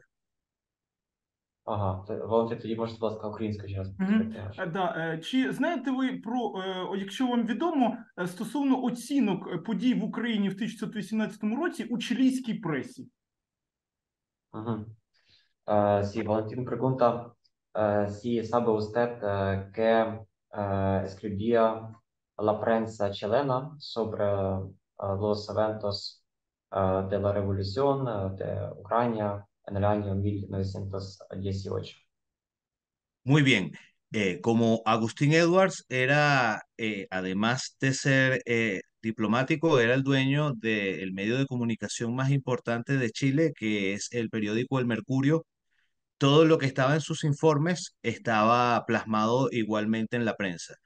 Y era efectivamente un seguimiento interesado y con un apoyo hacia la autodeterminación de las naciones, por lo tanto, hacia la autodeterminación de Ucrania. Так як Едуардо, ось дипломат, про якому ми говорили, він був взагалі власником і медіамагнатом найбільшого медіа в Чилі, Меркуріо, яке в цей час існує, то ці події, вони дуже чітко відображалися на сторінках цих видань. Зокрема, ці події передавалися в контексті самовизначення народів колишньої Російської імперії. Thank you. Sí. Y también somos, presentamos aquí la Facultad de Historia de la Universidad Nacional Tarasa Шевченка de Kiev. Por ejemplo, aquí tenemos Natalia Shevchenko, profesora de Estudios Latinoamericanos. Y por eso tenemos una propuesta a ustedes organizar, por ejemplo, en el año que viene, una presentación de este libro para nuestros estudiantes en el online, ¿sí? Porque, como podemos ver aquí, presente Valentín, pero también tenemos otros estudiantes que están interesados en este tema y sería un honor para nosotros tener este evento en nuestra facultad, quizás, no sé, con una traducción en inglés o si no es posible en español también está bien. Sí, digamos que disculpen. Sí, sería para nosotros muy relevante, muy importante. Entendemos que nuestra dimensión es la comunicación y la cooperación académica. Somos académicos y desde luego nos sentiríamos muy honrados si tenemos esta comunicación. Yo durante el mes de febrero viajé a Europa. Teníamos planeado con mi señora llegar a Polonia y de ahí pasar brevemente a apoyar los esfuerzos de una ONG francesa para Ucrania, pero desgraciadamente me lesioné la pierna, de modo que tuve que elegir un escenario, bueno, digamos, distinto, que fue Granada y Hungría. Pero digamos, no hay ningún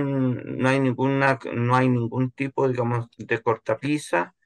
Y aquí hablo como director de la maestría en estudios internacionales de la Universidad de Santiago de Chile, la tercera universidad fiscal, o sea, la segunda fiscal más grande de Chile, y ciertamente podemos hablar de eso. Franklin, además, una persona bastante como entusiasta. Él también puede hablar en italiano. Eso, Franklin. Sí, igualmente, ya para ese momento podemos preparar la presentación en inglés y sin ningún problema hacerlo en una lengua que sea más abierta o que sea de mayor manejo de público. Pero es un honor para nosotros y por favor cuenten con nosotros para ello. Muchas gracias. Para nosotros también honor. Pues vamos y podemos terminar nuestra sección. Muchas gracias, señores de Chile, por su presentación. Ha sido muy interesante para nosotros. Y en general también queremos agradecer a todos los participantes de nuestra discusión de hoy sobre diáspora y en general sobre las relaciones entre América Latina y Ucrania. Esperamos que nuestra cooperación se continúe. Estamos en contacto con todos. También prepararemos los certificados para los participantes y todas las ponencias pueden enviar a nuestro correo y después preparemos un libro electrónico, ¿sí? Con estas tesis. Muchas gracias. Muchas gracias. Muchísimas gracias a ustedes. Muy Muchas agradecido. gracias. Adiós. Hasta luego. Adiós. Hasta luego. Hasta luego. Chao.